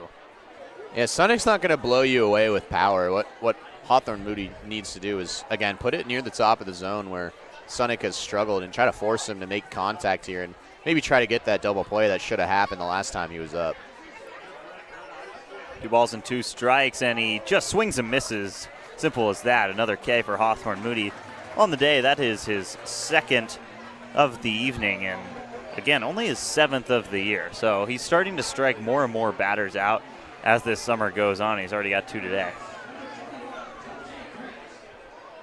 Great pitch sequencing, again going in the upper part of the zone where Sunick struggled all at bat. Huge first out, but The top part of this lineup is just so difficult to sit down. Moody paints the corner. Strike one to Dante Grant. Grant 1 for 2 today. Had the big swing back in the second, a 2-run double off the wall out in right center. And that's probably the deepest part of the park with that tall wall out there. If that's to the poles, that's probably gone. Inside ball 1.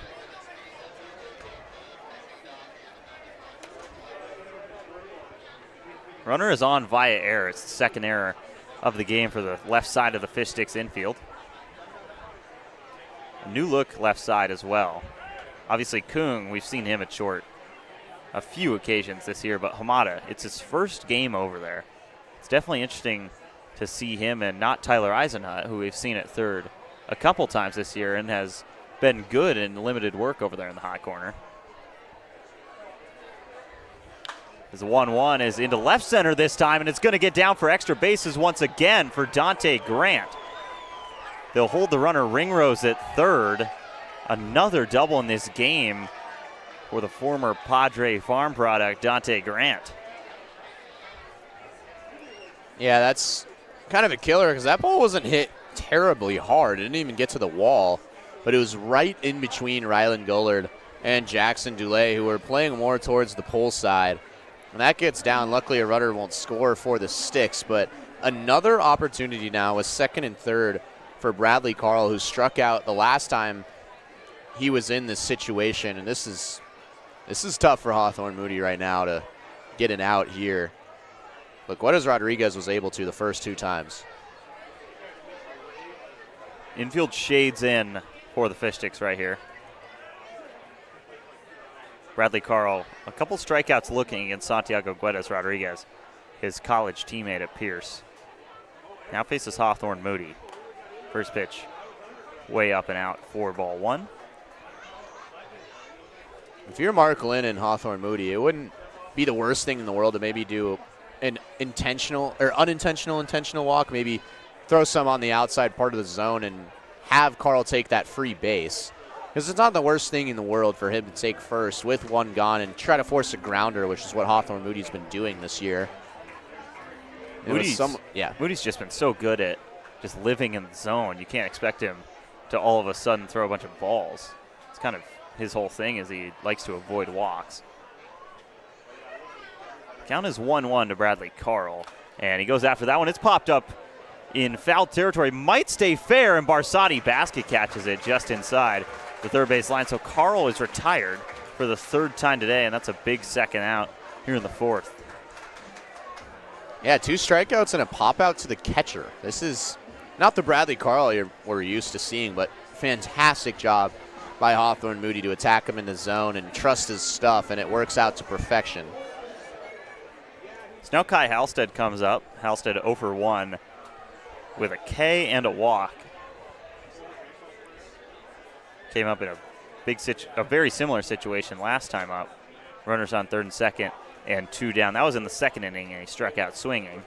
Now he comes up, runners on 3rd and 2nd here in the 4th with 2 down, and he watches strike 1 go by. Halstead came into this game hitting .381 on the campaign, OPS of 1.067. Behind 0-2 to Moody right here. Yeah, nicely done by Moody. Once again to get ahead in the count, and for the 2nd straight time retiring Carl and Halstead with runners on 2nd and 3rd would be a huge momentum swing for the Sticks team. 0-2 count. Moody looking for his 3rd strikeout of the day right here on Kai Halstead. 0-2, just a touch outside, but he went around. Hawthorne Moody out of the 4th inning without a scratch, and the Fish Sticks still trail the Studs 3-0. Halstead just barely broke the plane right there, and the Fish Sticks will get another chance at the plate to plate a run after the break.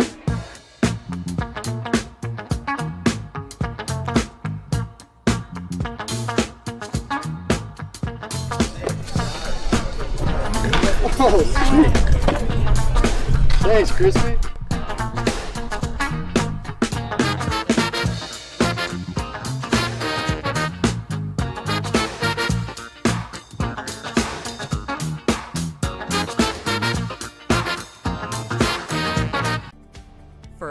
15 years, As You Wish Electric has offered the comprehensive electrical solutions Seattle families trust. We are proud to announce that we can now also serve your plumbing, heating, and cooling needs. As we grow, we are committed to delivering the same knowledgeable and friendly experience that earned our spot as the region's top-rated electrical company.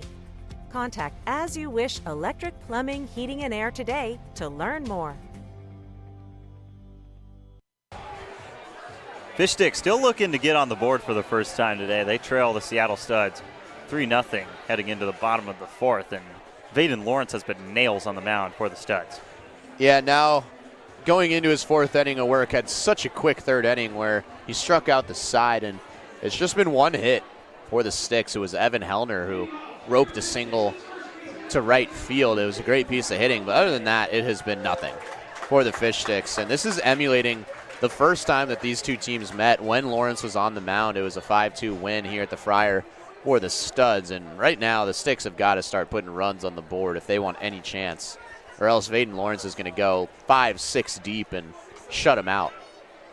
Bartholomew fouls off the first pitch. We saw Braden Bartholomew yesterday in Salem go after the first pitch on 3 straight at-bats. Through 3 ABs, he saw 3 pitches, and it worked out as well. He was 2 for 3 in those 3 plate appearances, ended up going 4 for 5 and being named stick of the game in the 5-3 victory. Behind 0-2 to Lawrence right here. We saw Lawrence strike out the side back in the third, and it's been more of the same to Bartholomew here in the early stages of the fourth.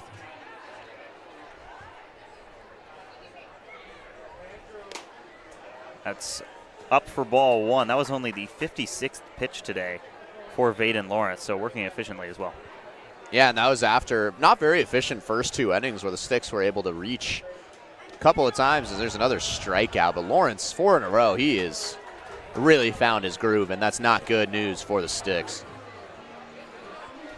Yeah, those first 2 innings were choppy, in a word, especially for the Studs on defense. But now you've got 4 straight Ks and really settling into his groove. We've got Crispy warming up for the race over there, and he can stand in the bullpen because there is no one moving around over there. They are sticking with Vaden Lawrence for the time being. And I don't see why they'd take him out right now. He starts off Peyton Barsotti with a strike. Yeah, 5 in a row would be the most by a pitcher that the Sticks have faced this season. That one way short of the plate. Runs up on Fernandez behind the dish for ball 1. Barsotti popped out to the shortstop, Sunick, in his first at-bat. Cohen Sunick still doesn't have the sunglasses on over there. I noticed that Noah Kung didn't either at short, which is a little baffling to me. It's called strike 2. Barsotti didn't like it. And that's a tough part of the park. The sun kind of creeps over the roof here on the first base line that we're sitting under, and it makes it really difficult for defenders, especially for Spiro out there in left field. Up for ball 2. And I mean, we've seen Kung make an error in this game. We saw Sunick really struggle with that pop fly, and while the sun is going down over the first base grandstand here at the Friar, it's still impacting this game as Barsotti will ground that over to Thompson. It won't be the 5th straight strikeout for Vaden Lawrence, but it is the 5th straight batter retired back in the 3rd and 4th innings, and that now makes it 6 straight batters retired heading back into the 2nd. Yeah, and this is the Vaden Lawrence that, frankly, we didn't really see in game 1. He did go 4 innings and allowed just 1 run, but did walk 4.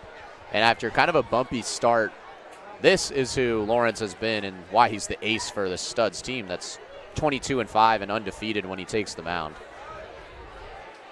With this outing accounted for, he has thrown 40 2/3 innings, which leads the Studs this summer. He's 5-0 with an ERA of 2.68, so he has been nasty for this team.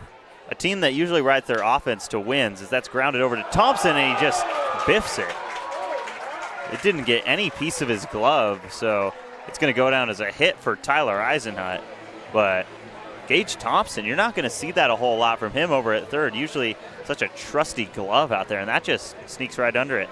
Yeah, that's exactly what I was going to say. I kind of mentioned it when he was at the plate, how good of a fielder he was at third. I think he just expected that ball to hop up a little bit more than it did. So a bit of a break now for the Sticks. We'll see if they can capitalize on it. The Studs were able to capitalize on fielding mistakes back in the second. Dulé, that is into the stratosphere, but foul. Just golfs that up and over the seats down the third base line. Golf. We've got a golf degen, if you will, here in the booth.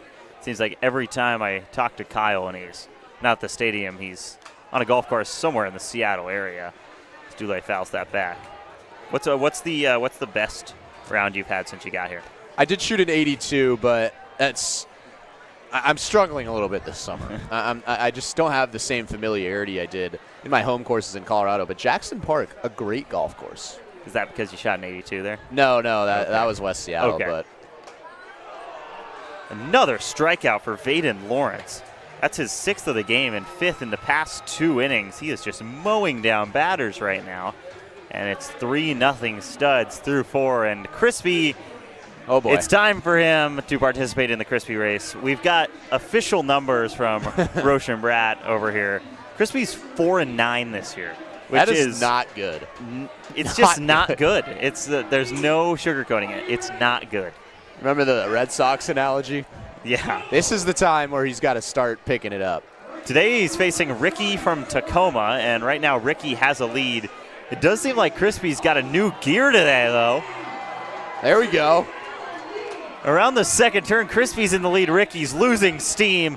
Huge win for Crispy. It's his 5th of the year. That is exactly what we needed to see here in the booth because we were getting a little demoralized by Crispy's output this year, and finally he finds a win. There we go. That is exactly what we needed, but job's not finished. He's still 5-9. Kind of an uphill climb. And we just got word from Connor Ryan, our director, that he had new shoes today. So he might have some pretty mean blisters tonight. Is that what you're saying? I guess so. What does a fish stick wear on his feet? what new equipment? Famously, do not have feet. That is true. That is like the first thing they teach you about fish. Well, they did. They did go on land. Technically they evolved. That. Maybe that's the moral of the story. See, the fish, one of them crawled on land. That started the biological evolution of everything. And that's exactly what Crispy needed to do. He needed to get another pair of shoes. And so we need to evolve. We need to change in order to find success. So that's your inspiration of the day. We always try to fit at least one into the broadcast. Anyone who's ever run like some long distance stuff knows that the moment you take those new shoes off, your feet are just on fire. And Crispy might be dealing with that, so we might see a slower version tomorrow and Saturday. But he really laid it all on the line for a great crowd here on $3 Thursday. And finally back in the win column. First pitch from Moody here in the 5th. Missed to Gage Thompson. We just saw Thompson make a really uncharacteristic error back in the bottom of the 4th. And now that's into right center. That's going to get down easily. Right there in the gap where Dante Grant had a 2-run double earlier in this game.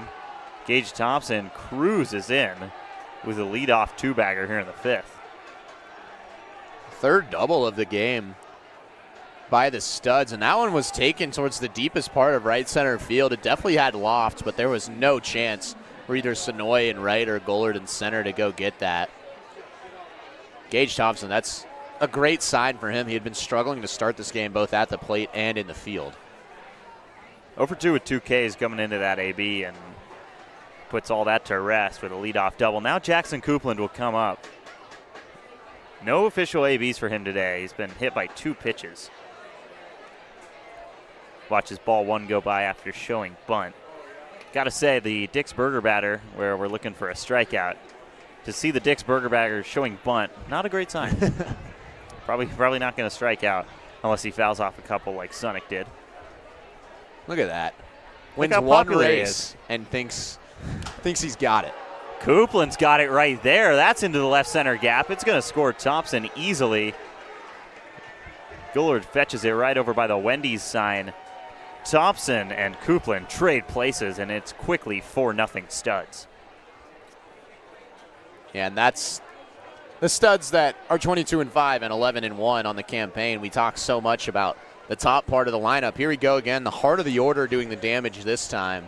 That ball was just crushed on a line in between Dulé and Gullard, and despite the outfield grass being so thick, that one just bounced all the way to the wall, really with no effort. So right now, Barsotti is talking with Hawthorne Moody, kind of saying, all right, slow down a little bit. That was in quick succession as Jaden Mizuno is warming up in the bullpen. Right now, just focus on the batter if you're Hawthorne Moody. He's been having a great outing, has only still allowed run to come across against this hot Sticks lineup. So just focus on the batter and get out of it and let Mizuno come in next inning is kind of what Barsotti's been saying.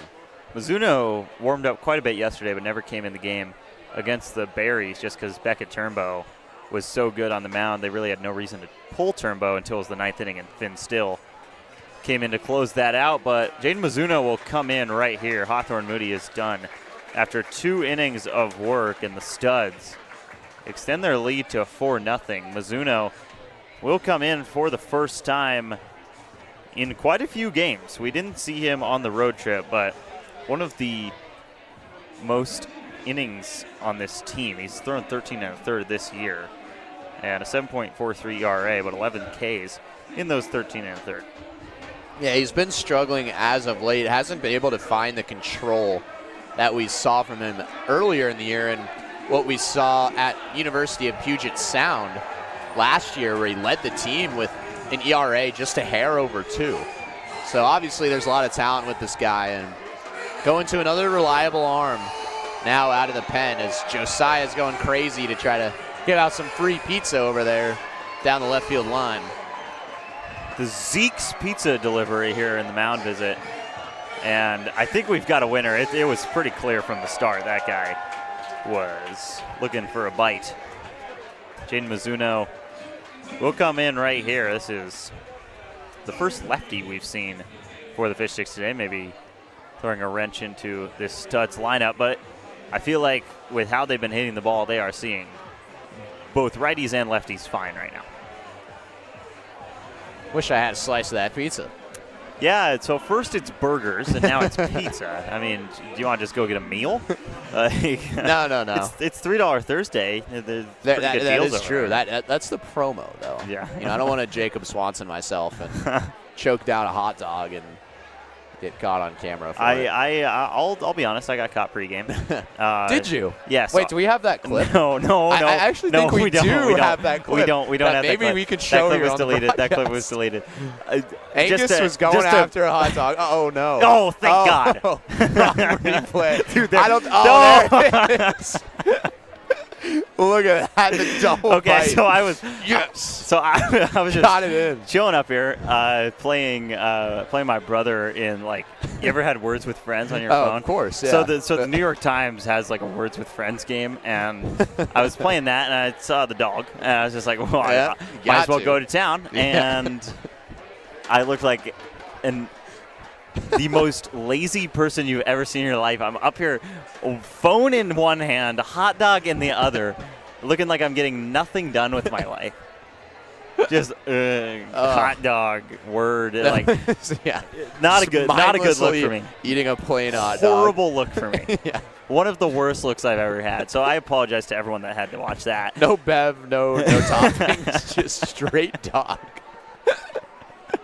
That's Cruel. great. It's a cruel world we live in here at the Friar. As Mizuno's first pitch right to Eisenhut hit hard, but it'll be the first out of the inning. That ball was smoked off the turf and right at Tyler Eisenhut, so 1 pitch, 1 out for Mizuno. Yeah, Mizuno is going to like that one. That ball was hit hard, but fortunately right at Tyler Eisenhut. Copeland will advance to third, but that will save a run thanks to some nice placement. And right now, if Jaden Mizuno can come up, I think he's smiling at maybe a Puget Sound teammate right now that's coming to the plate. Sure is, in Ryan Spiro. Again, Spiro, just one of the best bats in this lineup, and he's hitting 7th. Hitting .371 on the year with an OPS of 1.054, and he's driven in 24 runs. This is just another guy with some ridiculous numbers at the plate for the Studs this summer. Mizuno ahead 0-1. That misses down and out. Again, a run has already come home for the Studs in this inning. It was an early double from Gage Thompson, followed by a double into left center by Jackson Coupland. That brought home Thompson from second base. 2-1 to Spiro. Yeah, exchanging smiles every time. These guys both went to Puget Sound. Mizuno, again, as I mentioned, was the best arm last year. 11 appearances, just a 2 ERA. Spiro ahead 3-1. This is a fun matchup. They're clearly just giving each other a look after every pitch. There's Whoa. Isaac Watson. What's Isaac Watson eating over there on the sideline? What is our broadcast crew's obsession with people eating food, man? Seems like every time I look at the monitor, someone's eating something. What's that all about, Connor? I don't know. You have to probably look at Watson. He's giving some to the kids. Man of the people. But you should talk to yourself. You got caught eating on the broadcast. I haven't had that happen we'll to me get so you. far. We'll get you. No one is safe. Payoff pitch. That is highly chopped up the middle, and it's 5-0 Studs. Ryan Spiro brings in a run. Boy, that bounce off the turf just made it impossible for Kung and Eisenhut in the middle of the infield. Yeah, that ball had so much topspin on it, too. Watch, takes a huge bounce right over the head of Mizuno. He thought he's out of the inning, and then all that topspin just put it almost to the outfield, and he can do nothing but got to just laugh and brush that one off. He knows he had Sparrow there, but another RBI. It's now 5-0. So now Tristan Ringrose will come up, and the Studs, just constant pressure right now. They lead 5-0 over the Fish Sticks here in the fifth. As Mizuno misses down for ball one to Ringrose. Ringrose has found his way on base twice today in 2 tries, a single and then an error by Alex Amata back in the fourth. Ahead 2-0 on Mizuno here. Yeah, with just one gone, there's still plenty of damage left to be done by the Studs. Nearing the bottom of the lineup now, but again, the part that's been the most dangerous.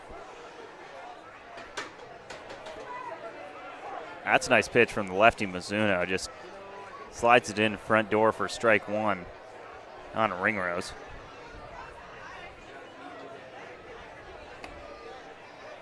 Going Sonic on deck, and then it's back to Dante Grant at the top of the order. Grant has been electric today, 2 for 3 with a couple doubles. That almost gets away on the pickoff throw from Mizuno, but Bartholomew handles it.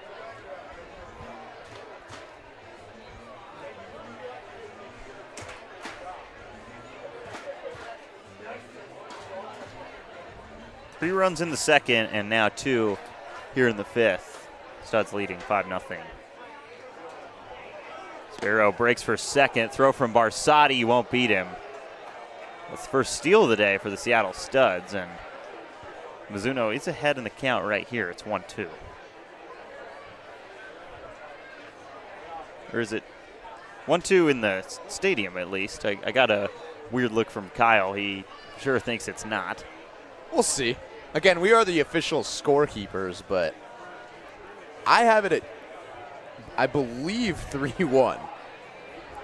I could be wrong. That's going to be fouled off, so we know we're at 2 strikes now. It's just a matter of how many balls there are in the count. Isaac Watson, I mean, does anyone at home want any? I would love one, Isaac. Yeah, that'd be great. Count is full right here, so 3-2. Kyle Sweeney was correct as usual. I've actually been wrong a couple of times this season. That's not true. Don't say that. That's fouled back, and we'll have to do the payoff again to Ringrose.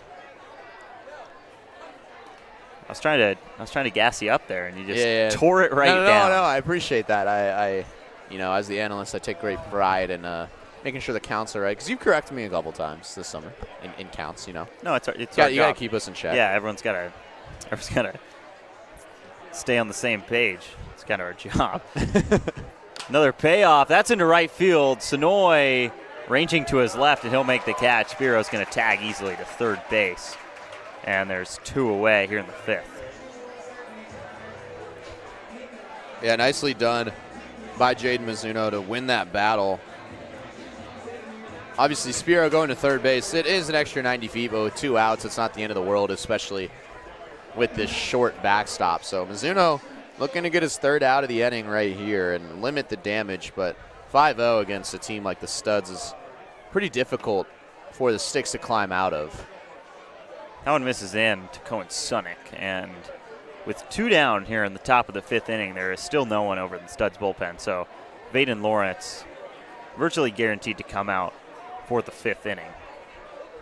4 scoreless for him on the day here at the Friar. 1-0 down low, ball 2. Mizuno's been behind in a couple of counts. He's done a nice job. Look at that. Kenji Bray. He loves to stare at the camera. Yeah, he's staring down the barrel. It's kind yeah. of become his trademark. As Jackson, our wireless camera operator here, is just, he loves being up in the grill down there, and it gets us some good shots. But it does. Sometimes we'll get some annoyed players as well. I think Isaac Watson was one of them just now. Just a bit miffed on whether or not he wanted to have a camera in his face over there on the bench. Count is 3-0 to Sunick. The gummy worm cam. Gummy worm cam. Yep. What's your favorite candy? Favorite candy? Mm-hmm. No, that's not a good answer. But Zone Finder from Mizuno for strike one. I'd probably say like a good Reese's peanut butter That cup. is my exact answer. Yeah, Where I'm glad we're on the same wavelength Okay. there. I think that's far and away my favorite. Okay, good. We can agree on something up here. Not the count, though. 3-1, grounded over to the right side of the infield. Bartholomew range, it's going to be a close play. Mizuno can't beat Sunick to the bag. 6-0 Studs here in the 5th. Yeah, I don't know if that's going to go down as an error, but that's a mistake by Jaden Mizuno. He was late covering the bag. He took about a half second to take a look at the play as it was going on. Maybe he thought that was going to go to second base with Eisenhut. But Bartholomew turned around and was looking for Mizuno.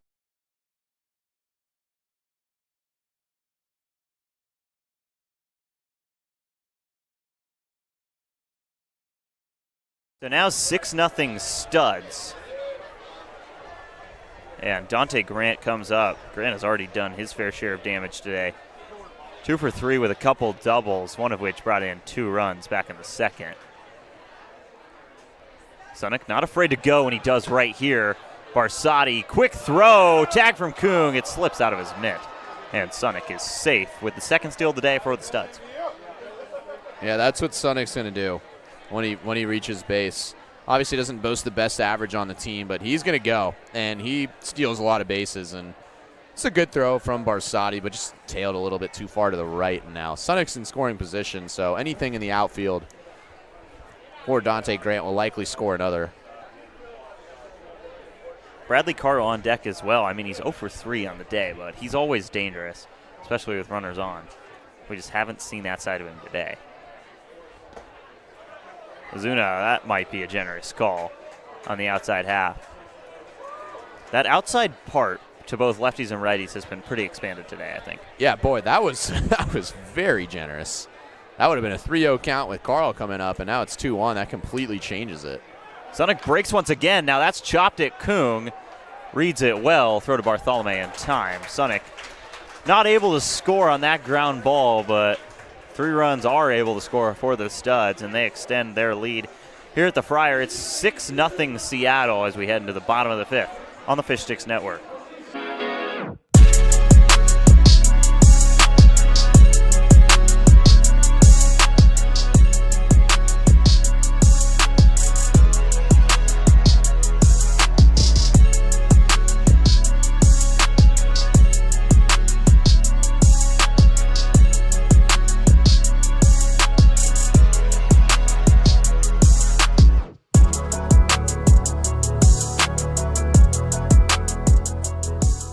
Wendy's went back to the kitchen to give our famous spicy chicken sandwich a total upgrade.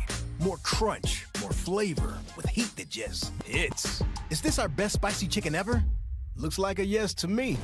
Spicy chicken just got better at Wendy's. They always say, think happy thoughts. It's easy when you're a Wendy's cookie dough frosty fusion. I'm an instant dopamine hit. Get it? Dope-amine? Like cookie dough.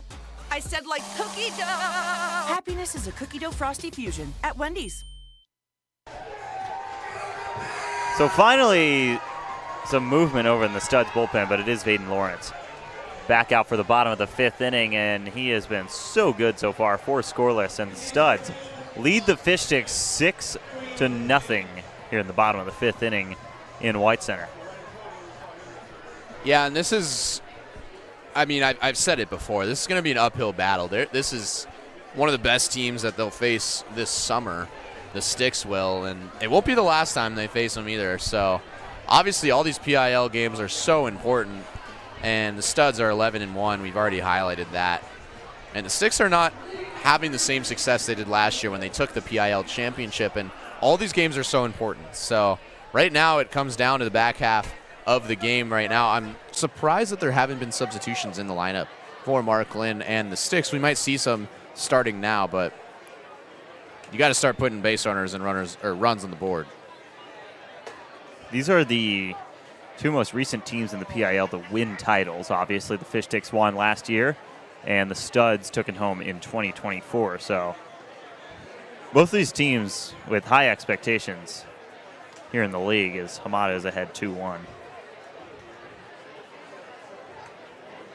Lawrence's pitch count now up to 70.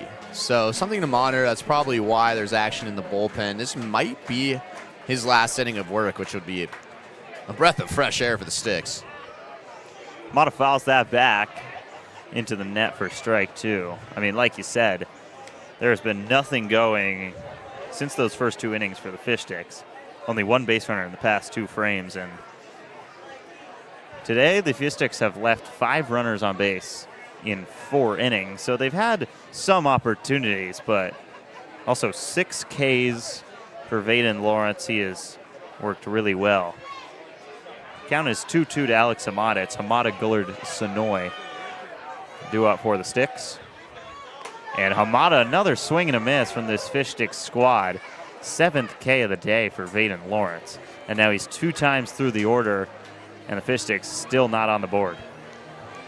Yeah, if there was a time right now for the Sticks to try to inflict some damage, it would be right now. It's the 3rd time through the lineup, and statistically, teams are just so much better the 3rd time through against a pitcher, and it's also to the top of the lineup with Rylan Gullard. First pitch to Gullard looped in for strike 1. A couple ground outs for Gullard today.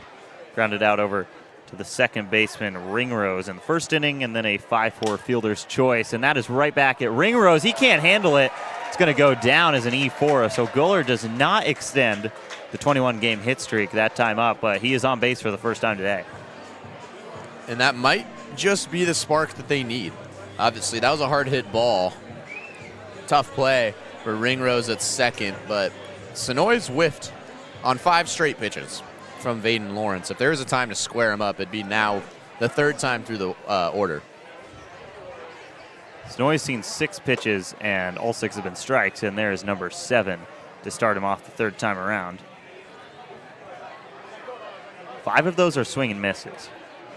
So in his first full game back here in the lineup, it's been a tough day. Gullard breaks, another swing and miss from Sonoy, and Gullard is safe at second. He's got to get back to the bag, but ball got away from Sunick, and first steal of the day for the Fish Sticks. Now they've got a runner in scoring position. I think that's a smart send by Mark Lynn right there.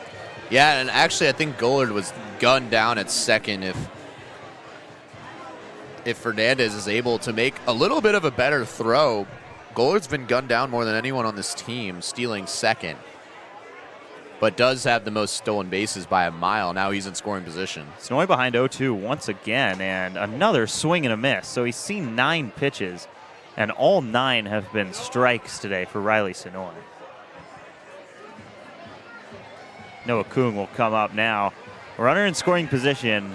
Fish Sticks still not on the board against Vaden Lawrence.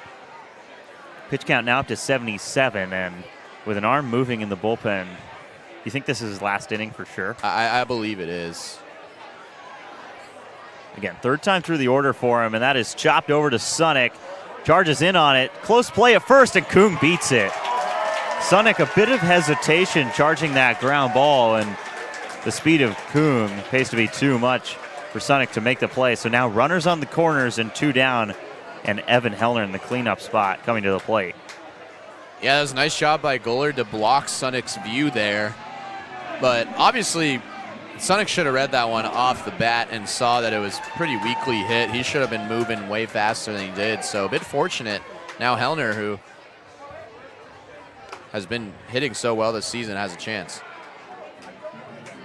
That last hit for Kung was the third hit of the day for the Fish Sticks. Hellner has one of them as well. It's Hellner, Eisenhut, and Kung in the hit column for the Sticks today. Hellner ahead 2-0. And it easily could be one hit because Eisenhut's was kind of missed at third base by Thompson, and that one should have been made by Sonic. So really, Hellner's hit is the only real hit of the game. 2-0, that paints for strike one. You can see Hellner kind of move out of the way, but still finds the zone for strike one. That's kind of just been the kind of day Vaden Lawrence is having on the mound. Fish Sticks looking for their first run of the game, down 6 here in the 5th. Hellner pops that up. Kung will have to go back to first after break for second. And another ball, you can see everyone just duck and cover in the ice chest. We've already seen a few balls that direction. Watch the IPAs out there. There's a wide selection of alcohol as well. I think that's kind of the secret of this ballpark is the beer garden and the selection of alcohol. It's amazing over there.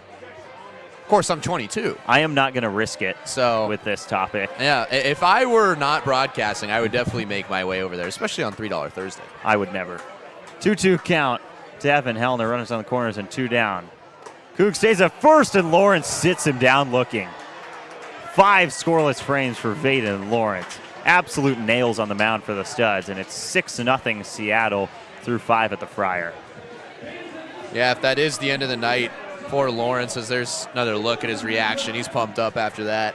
If that is the end of the road, he went 5 innings with 83 pitches, 53 of which were strikes, just 3 hits, 2 walks, 9 strikeouts. Very impressive from Lawrence. Now it's time for the pony hop. It looks like they've elongated the pony hop a little bit today, maybe to create a little more entertainment. The thumbtack relay race is lurking at the end of the 6th inning. We saw one of the best moments of the year in Sunday's thumbtack relay race when someone just totally blew through the fence. Obviously, there's a lot of people lining the fence today, so that would probably not end well if it happened today. But now time for the pony hop. You think someone falls over forward today? Yeah, I would put a lot of money on it. There it is. And there it is. And there we go with the antics. I'm not sure about that. This is a contact pony hop, man. You better lift if you want to be in this pony hop. This is just a dog pile now. Who wants it less in the pony hop today? Now it's a close race. We've got ponies flying through the air. That's got to be a rule infraction. And I'm going to be straight with you. I don't think I know who won. It was a close race. I'm not Down sure the stretch, either. we've got horses flying through the line. And yeah, here's another look. photo finish. There we go. That's illegal. First of all, I have no idea. I actually have no idea. I think our game operations coordinator Roshan is going to have to maybe set a couple ground rules for the next one. Yeah, you know, it shouldn't be said, but from here on, it's going to have to be said. No throwing the horses. That's not allowed. Wesley Harwell now in for the Fish Sticks. Harwell, we saw him start his first game of the year in a Fish Sticks uniform on Sunday. Had some control issues, but only let up a run in those 3 innings. He did, but he also walked 6 batters in that game. So the control issues, as you mentioned, that is the number one thing. He was able to get out of a lot of jams, including 2 bases loaded with 2 out jams in that win on Sunday. So look for him to kind of bounce back. This is a tough team to bounce back against and a tough part of the lineup with Bradley Carl leading things off. Carl, Halstead, Thompson, that's 2-3-4 due up for the Studs. And, you know, I was about to say that this is probably not the part of the lineup you want to see, but I feel like that goes for any part of this lineup with the way they're hitting right now. And through 5 innings, they plated 6 runs, but, I mean, you can't talk about this game without mentioning Vaden Lawrence on the mound. Yeah, as we said, 5 scoreless innings, 9 strikeouts. I mean, complete performance after a couple of bumps in the first 2 innings, and his day will likely be over, and the Fish Sticks are going to be very happy at that. So here's Carl 0 for 3 on the day, still looking for his first hit. And the first pitch from Harwell he sees is that first hit of the day. Gets by Eisenhut at second base, and he's aboard. Yeah, it didn't take long there. The Sticks are fortunate enough that one of those, or that didn't come in one of the situations where he was up with second and third, or runners on second and third. So Carl obviously hitting above 430 this summer, which is just ridiculous, and he's aboard. There's a look at our merch store. I mean, for a PIL team, the merch is expansive here. I think that's one of the things that surprised me most about the Fish Sticks when I got here is just how much merchandise they have for the team. And it's great merchandise, too. There's such a wide selection: hats, jerseys, baseballs, shirts. Pretty much you name anything, and they've got it. It's great merch. Count is 1-0 to Halstead. 0 for 2 with a couple Ks today. Also walked in the first. Jake Daly is behind the plate now as well. You can see him not hold on to that one, but it's in there for strike one. He'll be replacing Peyton Barsotti. That's the first defensive replacement we've seen. A little surprised. There's also a replacement out in right field. So Riley Sonoy's day will be done. 1-1 comes home. Halstead fouls it off of himself for strike two. Funny to think of it. That is Peyton Barsotti out in right field. So Daly comes in to catch. Barsotti, this is the first inning that he'll play in the field. Or he's not behind the dish. That is not something I expected. Mark Lynn just finding any way to keep him in the lineup. And he's out there in right as Carl breaks, and that's just spiked by Harwell. Easiest bag Bradley Carl will have this summer, most likely, as Daly had no chance at fielding that and making the throw on to second in time.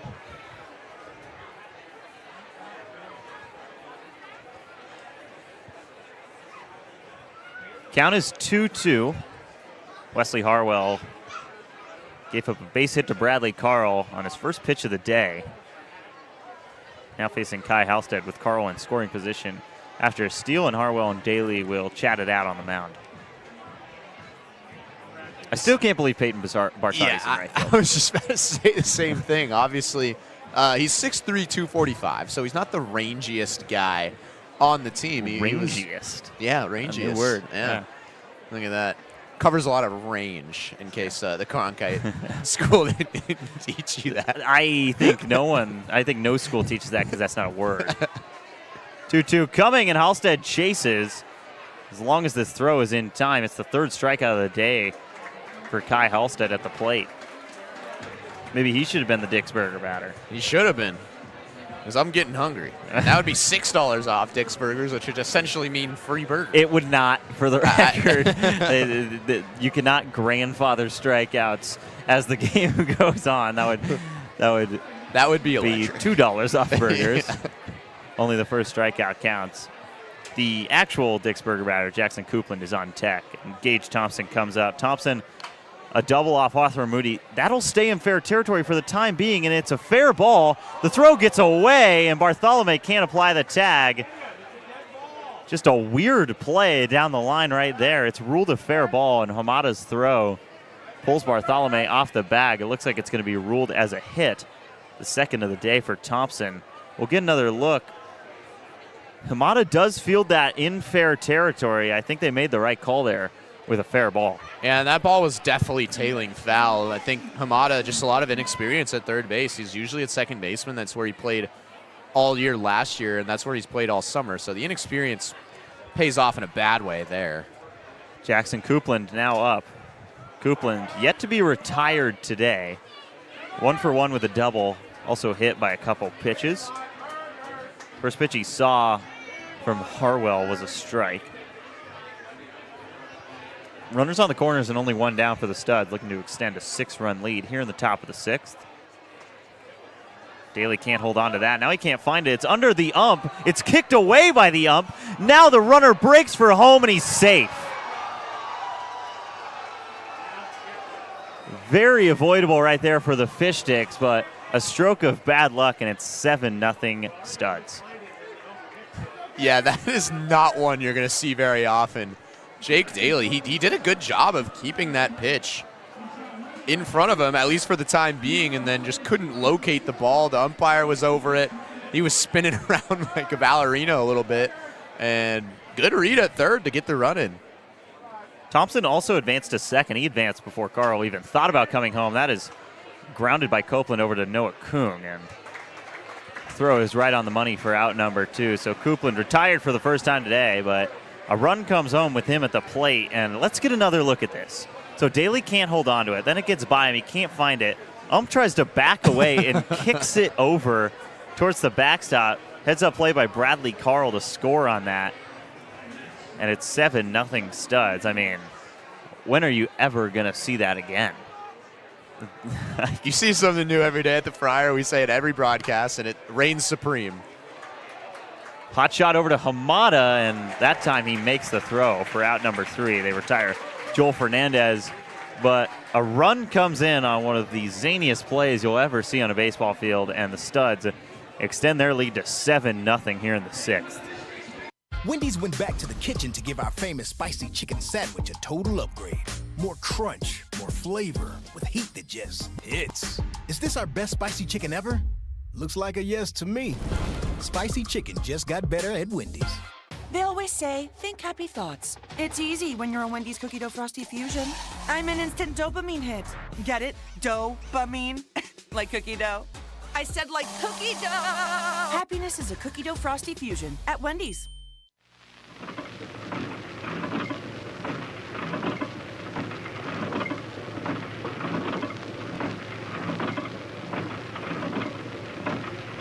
Oh, Audrey, look over there. Where? Oh, a whole herd of reindeer beers. Not herds, Audrey. Rainier's come in 6-packs. Oh, Wake up, Harley. Harley, look at the reindeers. Oh, they're just so fresh and friendly.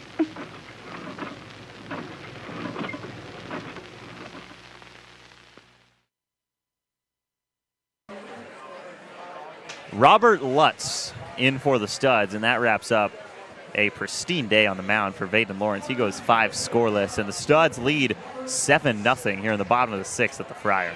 Yeah, they're running out of time to start putting some runs on the board. They only have 3 hits, and it's kind of looking like the first time that the Sticks played the Studs. They only had 3 hits in that game. They were able to plate 2.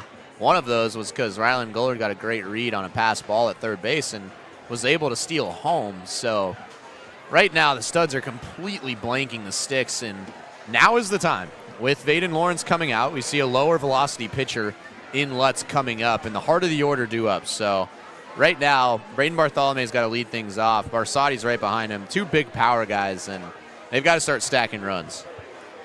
Lutz graduated from Emerald Ridge High School, now goes to Everett Community College. From down south in Puyallup. Fastball, according to Baseball Northwest, don't know the exact day of this measurement, but fastball ranges from 81 to 84, definitely a tick down from Vaden Lawrence's velocity. Bartholomew, Barsati, and Eisenhut due up for the time being here in the 6th. And Barsati played last inning out in right field. The ball didn't find him. Usually it seems to find situations like that, but he stays in the lineup here in the 6th inning. You think maybe once this inning is dead and gone and Barsati is through at the plate, he probably comes out of right field, right? Yeah, I would assume so. I think he's in for this one plate appearance, as you mentioned. And dead and gone by a TI reference, perhaps? No, Okay, it's not. okay. It's just Okay. it's a phrase that came to me. It's not a TI reference, unfortunately. I should have said it was, but it's not. Zone Finder 3-0 from Robert Lutz. That's his first strike of the day. Bartholomew, 4 for 5 yesterday in the win, but only 0 for 2 on the day. And that's into center field, but right at Dante Grant. He only needs to take a few steps to his left. And Bartholomew is out to start the bottom of the 6th. We've seen a lot of hard hit outs for Bartholomew this year. Yeah, kind of one of the, if not the unluckiest player on the team. He saw a huge slump where he roped multiple line drives to third base. We saw it to short. We saw it to left field. That's another example of great contact just out to center field. But a great job by Lutz to come back from 3-0 and get the out. So now Barsati, famously the right fielder for this team, comes up and watches strike 1 go by. 0 for 2 day at the plate so far for Barsati. Popped out to the shortstop, Sunick, and grounded out to Thompson over at third, and that's right back at Thompson. We saw Thompson miss a ball earlier in this game, but outside of that, he's been clean, and there's 2 gone. A quick second out for Lutz now, kind of emulating the work that Vaden Lawrence did in his last 3 innings of work. First 3 innings, or 2 innings for Lutz, he threw 43 pitches. Lawrence, excuse me. 43 pitches, and the next 3 was less than 40. So great work to retire the Sticks lineup after that. And Eisenhut's taken a long break since his last at-bat and takes a look at strike 1. This was the same part of the lineup that was due up in the 4th inning, which, again, is a long time ago. As Eisenhut fouls that off, and it's strike 2. Eisenhut does have a hit in this game. It was a hard ground ball right at Thompson that Gage Thompson just, frankly, whiffed on, and Eisenhut reached base with a 2-out single. It's also hit by pitch, so we haven't seen Eisenhut retired yet today at the plate. He took one right to the ribs his last time. He toughed it out. Haven't seen that many times. 0-2 coming from Lutz. It is popped over to the neighboring soccer field. We'll stay at 0-2.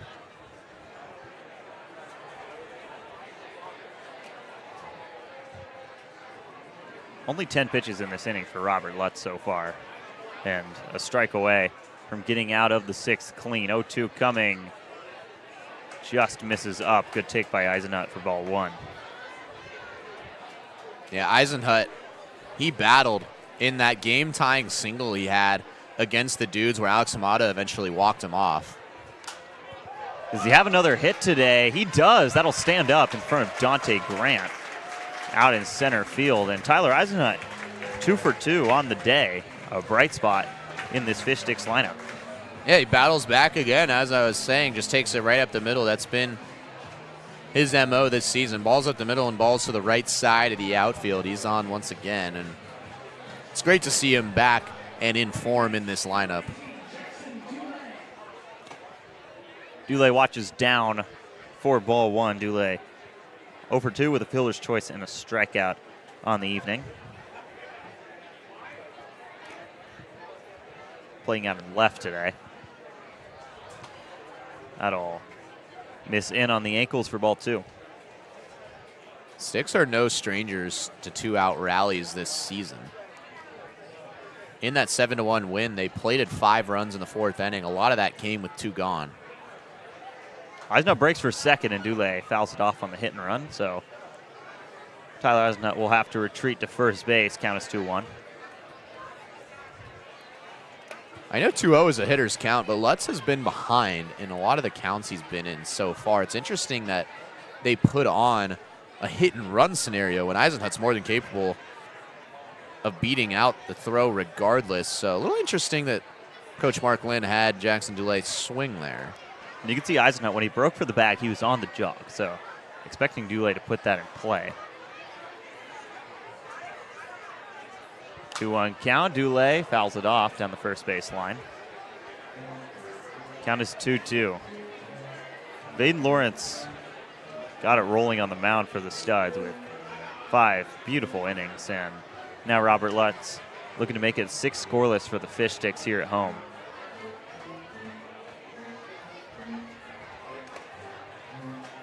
Count is 2-2. Tyler Eisenhut over at first. Jackson Dule at the plate. Yeah, I don't want to get too far ahead, but the Sticks have not been shut out in a game this season. The least amount of runs they've scored is just 2. So this would be a first for the Sticks bats, especially after what they did last weekend against the Washington A's, where they scored 13 or more runs in 3 straight games. This would be unprecedented for this lineup. Still no strikeouts for Lutz here in the 6th. Looking for his first right now on Dule. 2-2 count. And that's down for ball 3. Eisenhut will be moving on this next pitch, so any base hit into the outfield, and maybe you watch Mark Lynn send him home with the Fish Stick still stuck on a donut in this game. 3-2 coming. Eisenhut goes, and Dule swings and misses. Another scoreless inning for the Fish Sticks. That time Robert Lutz sits down the Sticks, and it's 7-0 Studs through 6 at the Friar. Yeah, the Studs, whether it's been Lawrence or Lutz, have now been able to get out of pretty much any jam, or even mini jam, as I like to call it, with a little 2-out rally brewing to gain momentum. And we'll see another new pitcher on the mound, but this is the thumbtack relay race in left field. Go. Which, again, one of the highlights of the season happened last time this one came up. So, if I was on that fence, I'd move. We saw a guy just Derrick Henry plow, like Jerome Bettis level truck stick through that fence the last time the thumbtack relay race commenced out in left field. Looks like a bit of a slower pace today at the start, but no guarantees that sticks around. I always cheer for the painters. Yeah. But it feels like Plumbers probably leads the I'm season usually series. Team Plumber, yeah. The Plumber is who barged through the fence last time. Yeah. So in a win, though. Yeah. You got to include that part of it, is that they won. Again, every time we do this, we have to shout out Jackson, who's running the wireless cam. Yeah. Some great shots, great action shots of the thumbtack relay race. Just a gritty race right now. Yeah. Yeah, it's no one really picking up any ground. Plumbers right now with a slim lead. Oh, man, that Painters. How do you even operate with that thing? You see that Painters costume? It's just destroyed. That might be a blessing and a curse. It's a close race. Trying to get the leg through. I don't know. That Painters costume. You sound salty. I would like to talk to someone about that, because that thing is just destroyed. How is anyone supposed to get in that? Wow. Well, Painters get another tough break today, and the Studs, heading into the 7th inning here at the Friar, lead 7-0 over the Fish Sticks. Atticus Stanfield is now in. We saw 4 scoreless innings from Stanfield in his first outing last week against the Washington A's. And first pitch he throws is up in the attic for ball 1. An honorary member of our first team all name up here in the booth. I believe, is it 5 now or is it 4 that we have? Well, let's see. We can figure this out. We had Cash Aguilar, Deverson Villalobos. Right. Indy Anderson.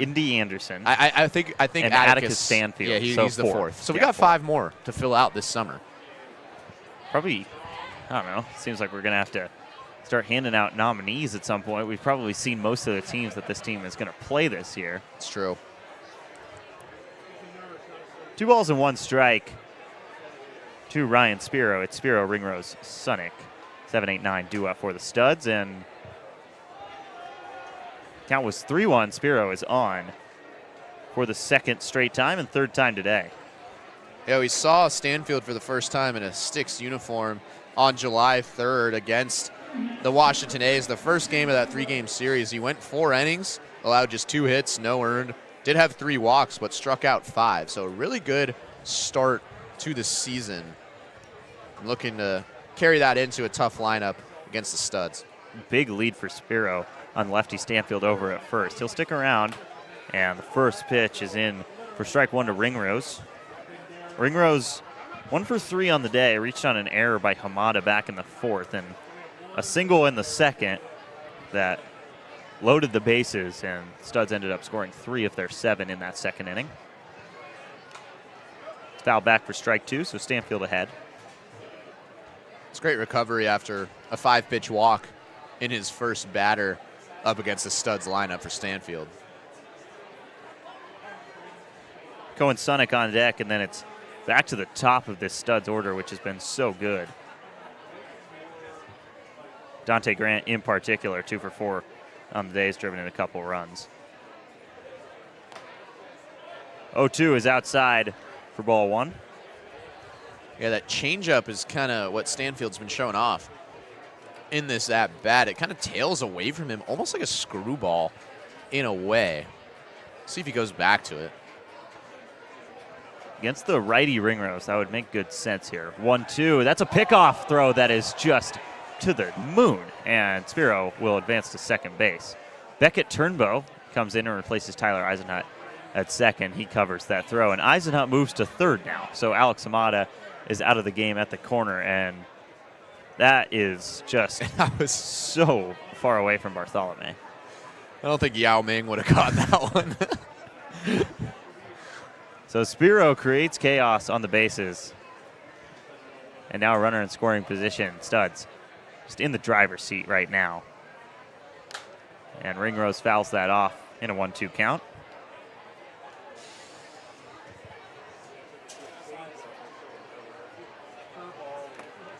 It's a beautiful night. I mean, I mentioned it earlier, but there's absolutely not a shred of wind. It's perfect golf weather right now, actually. Not a cloud in the sky, no wind. I mean, the trees are dead still. My partner up here wishes he was golfing right now. That I would be rather be nowhere but that. the park at the moment. Just saying, you know, any golfers know that you don't want any wind, and the tree right next to us is literally at a standstill. I don't know. When I go out there, I appreciate some wind in my back. I'll be honest. I don't hit it very far. 2-2, and that's a chase from Ringrose. First out for Stanfield today is by way of the K. I believe he went back to the changeup that went way outside and then went back to a similar looking pitch right there, just threw Ringrose off balance, and again, a nice comeback after that 5-pitch walk to strike out Ringrose. So Stanfield calls in Daly to the mound before facing Cohen Sunick. Sunick also 1 for 3 with a reached on error in this game. Exact same line as Ringrose coming into this at-bat here in the 7th inning. Yeah, maybe looking at a possible bunt, but with one out, that wouldn't make a whole lot of sense. So Sunick's probably going to be swinging away here. We did see him square away a couple times last at-bat. Sunick brought in a run with an infield single in the 5th, and he turns away from that pitch. It almost clips him in the back, but it's ball 1.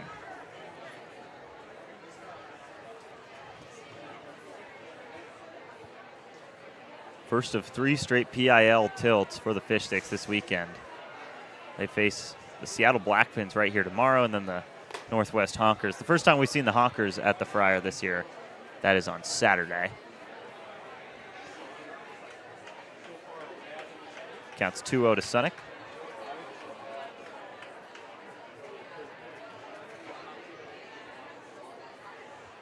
Stanfield, the 5th pitcher of the day for the Sticks. Santiago Guedes Rodriguez started this game through 2 innings. That's flown out to, is that still Peyton Barsotti out there? It is, and he looks like a natural hauling that in for out number 2. So on the first test out in right field, Peyton Barsotti records the out. It is his first put out anywhere else but catcher this season. And he fired it in. That was a great throw. He's got that catcher's arm. It was almost like a throw from home to second there. He fired it in to Noah Coog. Kind of joking around with Rylan Gollard in the outfield right now. He made sure to put a hand behind the glove, as you do in Little League a lot. Whatever it takes to get the out right now, I'm sure Stanfield was very grateful Barsotti made the catch out there. And Dante Grant watches inside for the first ball. It's going to be a tough out for Stanfield. Grant has 2 doubles already today.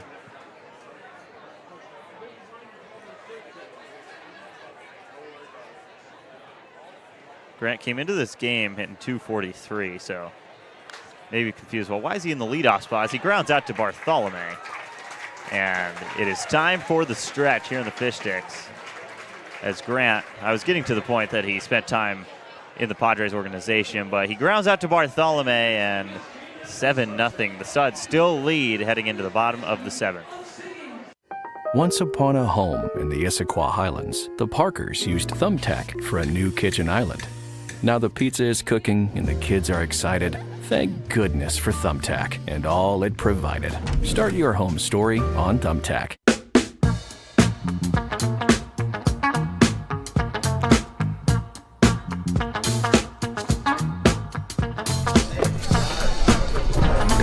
Oh, sweet.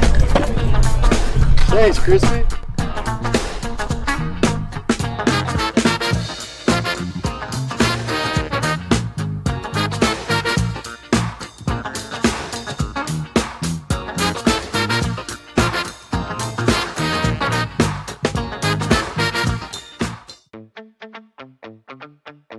ever wonder how Crispy gets to the fryer for games? He uses King County Metro's Rapid Ride H-Line.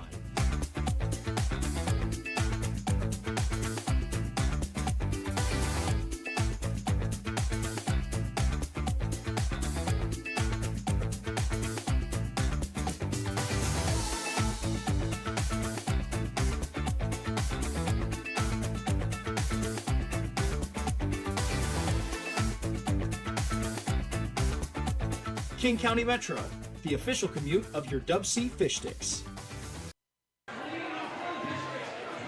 Fish Sticks looking for their first run in this game, and they turn to the bench. Beckett Turnbow, who is a defensive sub in the top half of this inning over at second base, will hit in Alex Hamada's place. Hamada finishes today 0 for 1 with a walk. And Turnbow, who has been swinging the bat a whole lot better as of late, average up to 276. Drove in a run in the Fish Sticks win last night in Salem.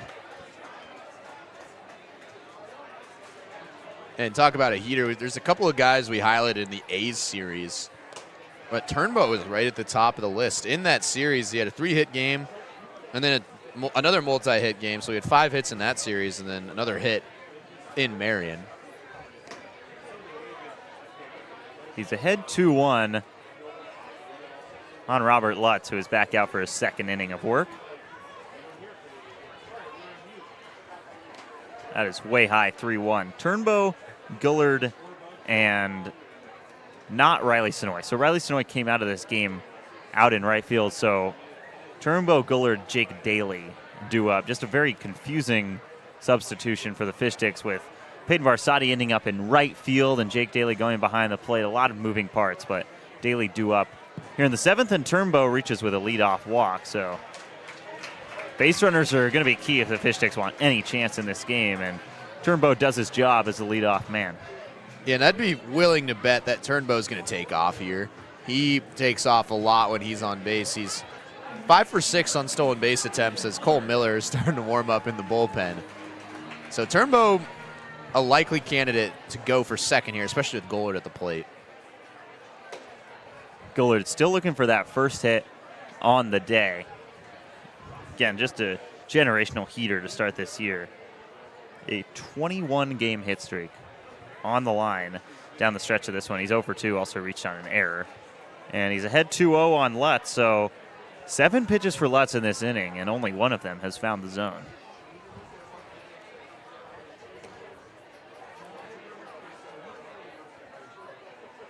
Coming to Rylan Gullard. Turnbow thought about breaking, but will stay up first, and Gullard way ahead, 3 balls and no strikes.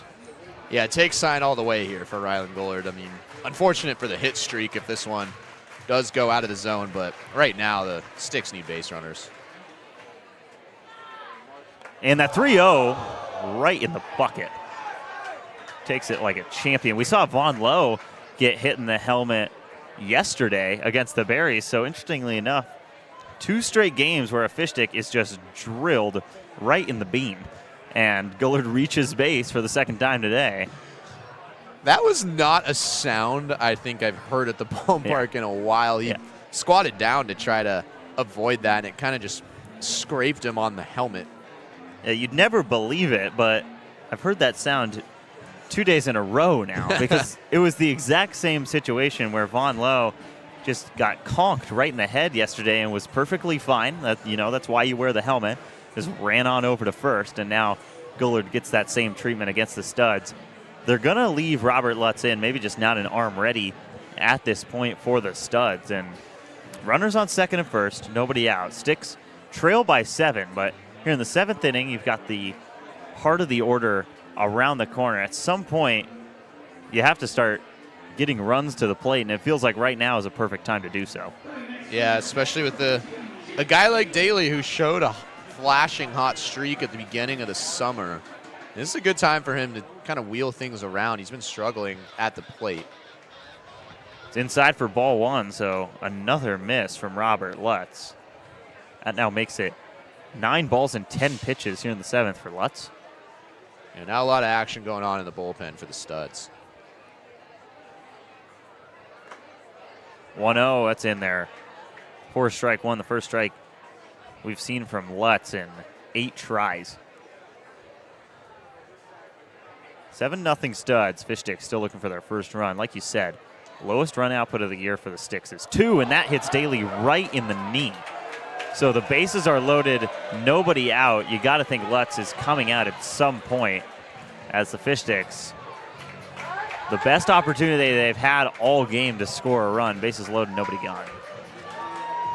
And Noah Kung, who's been in this spot multiple times over the last week and a half or so and has really done a great job at driving in runs. Usually he's able to locate the ground ball nicely, and the infield or the corners are playing in. So that does give him a little bit of an advantage. But Kung, just 6 RBIs on the year, but that's really been in the past week. 3-0, he pops that up into right field. Probably won't bring home the run. Turnbow is going to stay at third, and one gone here in the 7th. Robert Lutz, a big out right there. Yeah, not only does that not score a run, but that also puts the double play back in effect to end the inning. So big at bat right now for Hellner. This is the best opportunity that the Sticks have had all game to plate any runs. Hellner 1 for 3 on the evening with a couple Ks. Had a base hit all the way back in the 1st, and he fouls that back for strike 1. A wave is trying to be started. You're gonna call me old and grumpy. I'm not in on the wave. You're not in on the wave? No. Wow. No, it's not for me. I might call you old and grumpy for that. Why are you not in on the wave? What's your... Because the fans are not why you paid for the ticket. You know what I mean? Like the reason that the people are here are for the baseball players. Yeah, no, that's fair. The fans are trying to make it about themselves with the wave. That's my take. I see, okay. Count is 1-1 to Evan Hellner. Bases loaded, 1 down. Hellner, that might be 2. Ringrose over to Sunick, and the throw will not be made over to first. So the first run comes across in this game for the Fish Sticks. RBI fielder's choice for Evan Hellner, and finally DubSea on the board. Yeah, it was a good piece of hitting from Hellner, just unfortunately right at Ringrose. Sunick might have had a chance with Hellner. Hellner's not the speediest guy on the team, but he was well on his way to first, so he just was making sure that Gullard at third base wasn't going to score. It might have been the smart play. They're still protecting a pretty big lead. I mean, playing with a lead like this, no reason to take a risk like that on a throw, maybe bring in another run and give the Fish Sticks more momentum in this game, but they cut into the lead. It's now 7-1. This was the final score. Last time these two teams met in Tacoma, just flipped around in favor of the Sticks. And Bartholomew, boy, out right at the Studs dugout. Pretty short trip from home plate to the dugouts here at the Friar, and it looks like everyone is okay. That was a hot shot from Bartholomew. That was right at the guy sitting on the bucket. I am surprised I didn't hit anyone. 1-1 coming. That's down the third base line, but this time it's fair. Gullard will score easily. It's now 7-2. So the Fish Sticks starting to move some runners around, and when there are bases loaded, nobody out, we both said they've got to play a couple runs in this inning if they want to stay alive in this game, and they do just that right here. Bartholomew saw that off-speed low in the zone, kind of lunged at it. Maybe he wasn't expecting the off-speed, but did a great job at recovering mid-pitch. You could see Lutz not too pleased with that. He did his job on the pitch, and unfortunately Thompson over there at third base just couldn't leap up to make that grab. So that makes it now 5 hits in the past 2 games for Braden Bartholomew. He's now 1 for 4 on the day, and he's driven in 3 runs in the past 2 nights as well. Sparsati fouls the first pitch he sees onto Saturn over the first base line here. You think you could name all 9 planets? Right now? Yeah. Oh, yeah. In order. Oh, boy. Mercury, Venus, Earth, Mars, and then you've got the asteroid belt, and then Jupiter, Saturn, and that's going to get down for a line drive. It's going to score another run. We'll get back to the planets. Barsati is in safely with a double. It's 7-3 Studs now, and 2 runners in scoring position. Back to what we were talking about before that. It's Jupiter, Saturn, Uranus, Neptune, and then Pluto's not a planet, so there's 8. But nice piece of hitting from Peyton Barsati right there, and that will end Robert Lutz's day. Well, Barsati hit a ball to Neptune in Marion, so there we go. There's a different planet. And then a great piece of hitting for him just a rope a line drive, the same place that Braden Bartholomew hit it. And suddenly there's a little bit of life in this lineup. The Sticks were absolutely dead to rights entering the bottom of the 7th. And interestingly enough, I think there's something in the 7th inning stretch. You know, yeah, you're take right. me out to the ball game goes out. And the last time they were here at home against the A's, they plated 8 runs after a 7-7 tie. They plated 8 in the bottom of the 7th. So now they've plated 3 here in the bottom of the 7th to make it a ball game. Obviously still 4 runs to go, but I think there's something in that song. Maybe there is. 11 runs in the past 2 bottom of the 7th innings here at home for the Fish Sticks. They also scored one in the top of the 7th inning in the Tuesday game in Marion. Obviously, they hadn't heard that fateful song quite yet, but success in the 7th inning as of late, and now you've got Tyler Eisenhut coming up. He's 2 for 2, also hit by a pitch in this game. He's probably been the best hitter in the lineup for the Fish Sticks today. 2 runners in scoring position, and a base hit likely makes this game 7-5 all of a sudden. Yeah, and Eisenhut's been so reliable in this situation. Again, against the Dudes, when Alex Hamada was able to walk them off in the 10th, it was 5-4 in the bottom of the 9th with 2 outs. And with the 2-2 count, Eisenhut fouled off a pitch and then took one to right field. It was one of the clutchest hits, if not the clutchest hit, right next to Hamada of the summer. And so he's been up in these big situations. Obviously, this isn't as big of a situation as bottom of the 9th, down 1 with 2 outs, but Eisenhut is so composed at the plate. He knows what he wants to do at the dish. He's not a big power guy. He is a big singles hitter, but he hit .361 a couple of years ago at Mount Hood Community College. First team all-league selection. There's Riley Sonoy absolutely gobbling a dog. Oh, boy. Wow. Everyone, we've got some rally dogs down all right. on the bench right now. There's a 5 in a row. Now, you better keep those in your mouths, boys, or else you're going to end up on social media. Yeah. George Gatsonaris now in for the Studs. We saw Gatsonaris pitch in the first meeting between these two teams at the Friar. So starting Vaden Lawrence, and then Gatsonaris is clearly kind of just the Thursday rotation now for the Studs. And 6 strong innings from mostly Vaden Lawrence and then 1 good one from Lutz. But the Fish Sticks see him here in the 7th. 3 runs have come across, and the Studs lead nearly cut in half here in the 7th inning, and a base hit from Tyler Eisenhut right here can put a lot of tension into this ballpark all of a sudden. Again, Eisenhut yet to be retired today, 2 for 2. Also hit by a pitch. It's a couple singles for him. Both of those base hits came with no runners on base. First pitch he sees down the right field line. Does it stay fair? It does! That's going to bring home 2 runs. Eisenhut through second. He'll stand up right there. It's 7-5 in the flash of an eye. Fish Sticks battling back.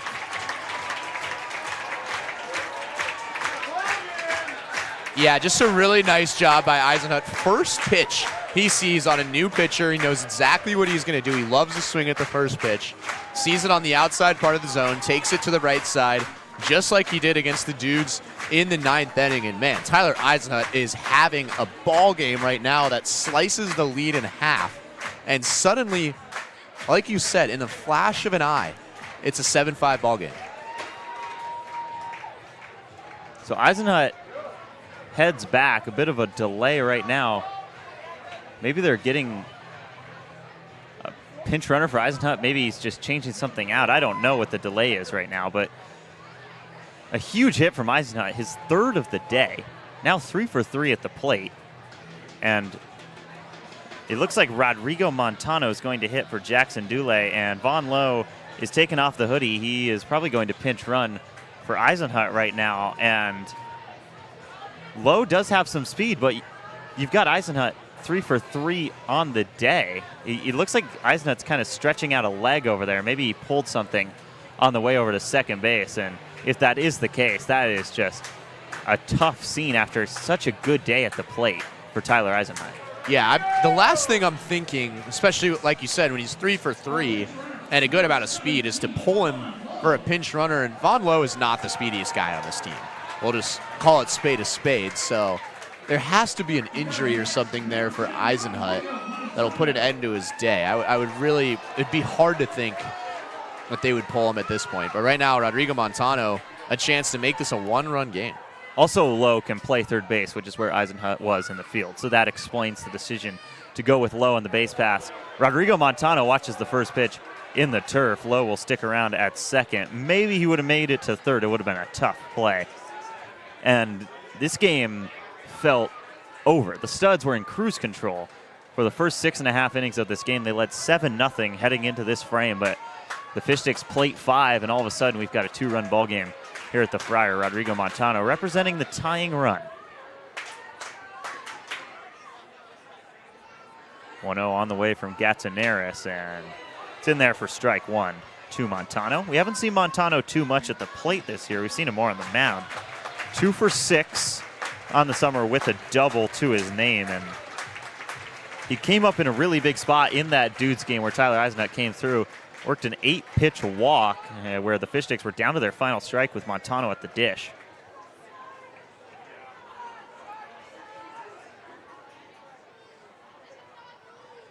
Lowe at second, 1-1. That skips in, and Vaughn Lowe's going to advance to third. Fish Sticks 90 feet away from making this a one-run game. I mean, the Studs, 22-5 on the season. This is the last thing you would expect from a team that has become so accustomed to winning ball games this summer, and the Fish Sticks right back in it. Yeah, if Montano's able to square one up here and score Vaughn Lowe, this would make the game just insanely interesting. As you said, this team was dead in the water about 20 minutes ago. Montano fouls off the 2-1. Beckett Turnbow led off this inning with a walk, and he is on deck. And Turnbow has been swinging the bat so well recently. So, yes, he's in the 9-hole, and yes, he was a pinch hitter, but if you're the Studs, you do not want to see Beckett Turnbow at the plate right now. 2-2 coming to Montano. Just misses ball 3. Maybe a gift right there for Rodrigo. Yeah, that's a tough one to lay off on a 2-2 count. And Gatsonaris might be wanting that one back, but this is an enormous pitch now with Beckett Turnbow, who's had a triple a couple games ago, coming up as the go-ahead run. Payoff pitch on the way. Gatsonaris misses outside. Rodrigo Montano reaches on a walk, and the tying run is on first base. If you've been watching this entire game, that is insane that the tying run is on base right now here in the bottom of the 7th, but 8 runs in the bottom of the 7th inning on Sunday. Then they go on the road trip. They come back to the Friar. They've got 5 runs in the bottom of the 7th. Beckett Turnbow looking for more right now. Second time he's come up this inning. Vaughn Lowe on third and Rodrigo Montano over on first. First pitch from Gatsonaris at the knees, strike one. Do you see Montano go here? It's a good question. It'll be up to Coach Lynn. I think that he would stay put, but we've seen the Sticks be aggressive in this situation, and putting the tying run at second base wouldn't be a bad idea. 0-1 coming home, and that's outside for a ball. Turnbow was already walked in this inning. That was from Robert Lutz. Now he faces George Gatsonaris, and still some movement over in the Studs pen. Montano does not have a stolen base this season. 1-1 through the left side of the infield. Sunick, what a play with the glove, and the throw pulls the first baseman off the bag. Coupling can't make the play. Turnbow on with an infield single.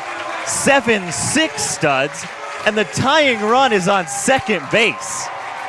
What has happened in White Center? This is an unbelievable turnaround. Turnbow hit this solid, and Sunic almost made the play of the game over there. You can't really count that as an error. Turnbow's speed beats it out, and suddenly Rylan Gollard can extend his hitting streak to 22 games here and score the game-tying run, which was thought to be impossible just 20 minutes ago. Studs led 7-0 before this inning. That's popped high in the air. No one can find it seems, for the Studs, and it bounces in fair territory and goes foul. We've already seen that this year, where no one touches a pop fly and it lands in the infield, then bounces straight foul on this turf. But if that stays in fair territory and scores the tying run, I mean, it would just be the perfect cherry on top of what has been a wild inning. 6 runs here in the bottom of the 7th for the Fish Sticks, and now Rylan Gullard with a chance to tie it or maybe even give the Fish Sticks their first lead of the night. He's got 2 homers and leads the team in hits. Still looking for his first hit today. He's reached on an error and a walk. 0-1, grounded foul. Counts 0-2. Nice play over there by the Studs dugout. Gullard's such a good hitter with 2 strikes, so he's almost comfortable in this situation. But behind 0-2 to Gatsonaris in a big spot right here. Yeah, look for Gatsonaris after 2 straight fastballs to maybe go with an off speed and try to get Gullard to chase. 0-2 coming to Rylan Gullard. 0 for 2 on the day. Looking to extend a 21-game hit streak. 0-2 in there, strike 3. Timely pitch from Gatsonaris, but the Fish Sticks are right back in this game. 6 runs in the bottom of the 7th inning, and the Studs lead, which seemed insurmountable coming into this frame, is cut to just 1. That's a nice pitch from Gatsonaris right there, though. It really is, and it's the exact off speed I thought he would go with, but he put it right in the heart of the zone. I don't think Rylan Gullard was, maybe he was set on the off speed, but he didn't expect it to be in the zone, and he kind of took a look at it. I think he maybe knew, but nonetheless, I mean, what heart from the Sticks to come in, just 3 hits and no runs going into the bottom half of that inning and putting up 6 runs against a team that's 11-1 in the PIL. That is really impressive stuff, and this is a whole new ballgame. So Cole Miller comes in as the adult tug-of-war people who have probably been waiting over there for about an hour are set to go, and it looks like the left side in a lead. We haven't seen the left side win too often this year. Pretty even matchup today, though.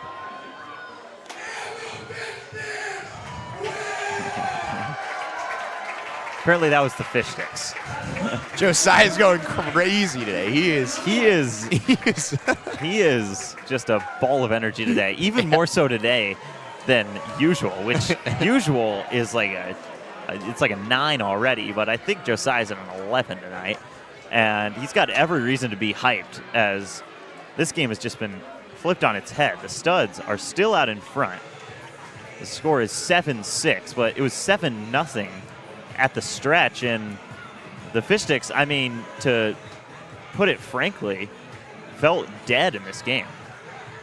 We could all feel it, too. I mean, this was dead and gone, as you said earlier in the broadcast. A little shout-out to T.I. there, but, I mean, that is just, we've seen the Sticks go on barrages in innings. They've had a 9-run inning. They've had multiple 6-run innings. We saw them plate 5 in the 4th inning at the University of Puget Sound in that 7-1 victory over the Studs. But again, the pitching staff, and especially Vaden Lawrence, came in and completely shut down the lineup. And then 6 in that inning, highlighted by Tyler Eisenhut, hitting a 2-run double to cut the deficit to 7-5, and then Beckett Turnbow with an infield single. And this is just a completely different feeling. It feels like the Sticks are ahead, even though they're behind a run. First pitch to Bradley Carl in there for strike 1. We saw Carl go after the first pitch and turned it into a single last time up. And he watches that upstairs for ball 1. An interesting note here. So Von Lowe came in on what we think is an injury to Tyler Eisenhut when he was running into second base. And Von Lowe, instead of going to third, is at second, and Beckett Turnbow is at third base right now. So a lot of gymnastics for the coaching staff here. With an injury, and Bradley Carl does what he does best, and he's got his second hit of the day. Yeah, just like that, Bradley Carl has a multi-hit game, and a big reason that the Sticks are in this game is that they were able to retire Bradley Carl. Here's another look at that single. That was just an off-speed over the meat of the plate. But they retired Bradley Carl twice in a row with runners at second and third. And for a guy hitting over .430 this year, that's the reason they're still in this game right now. Kai Halstead looking to avoid the golden sombrero. He's 0 for 3 with 3 Ks, all swinging. And he shows bunt right there. That should do it, but can't get it in fair territory, and it's strike 1. Halstead came into this game hitting .381 and he's driven in 29 runs on the season with a couple homers as well. So this is a really good hitter that the Fish Sticks have just shut down.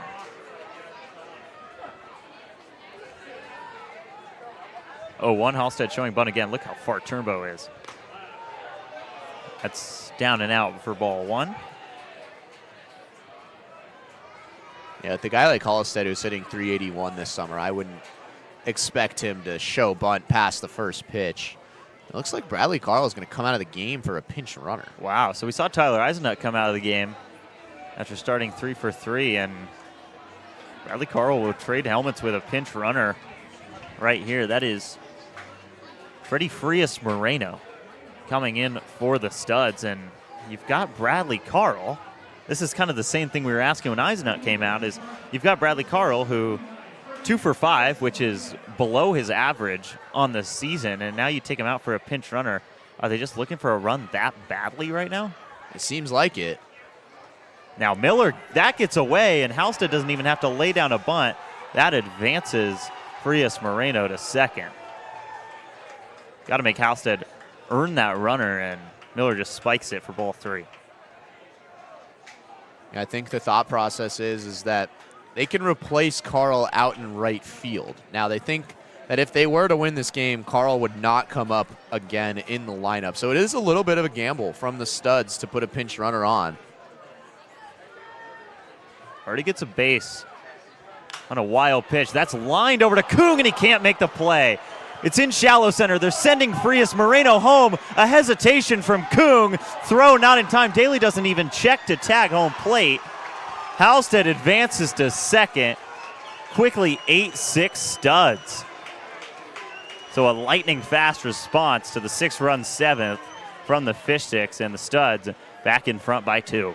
Yeah, that is a hot shot to Noah Kug. That is just a tough play. It will go down as an error since it did hit his glove, but then he hesitated and didn't go home. It was a great send by the Studs, and maybe Smart's put a pinch runner on there. That's a big run now. Makes it 2 in the 8th inning, and there's no gone. And that was another swing by Halstead, as did Carl on an off-speed pitch from Miller. They're seeing that pitch really well right now. And I just don't think Noah Kung was expecting Halstead to go, as that's right back to Kung. That's a tough play as he's ranging backwards, but makes it look easy for the first out. That will go down as a hit for Kai Halstead as well. Just hit it hard enough that it is a single for him, his first hit of the day, and we see Isaac Watson getting warm out in the pen. 8-6 Studs. This game has just flipped on its head in the past couple of frames. 6 runs from the Fish Sticks in the bottom of the 7th to get right back, but the Studs extend the lead back to 2 here in the top of the 8th and are looking for more with a runner in scoring position and 1 down for Coupland, who pops that into right field. Barsati is going to track in. He's not a traditional outfielder, but he makes the play. Halstead is going to tag up to third. He's been asked to make 2 plays out there, and he's made both. Now the Fish Sticks, oh, wow, Halstead left early, and it's a double play. Man, Fish Sticks and Cole Miller catch a break right there.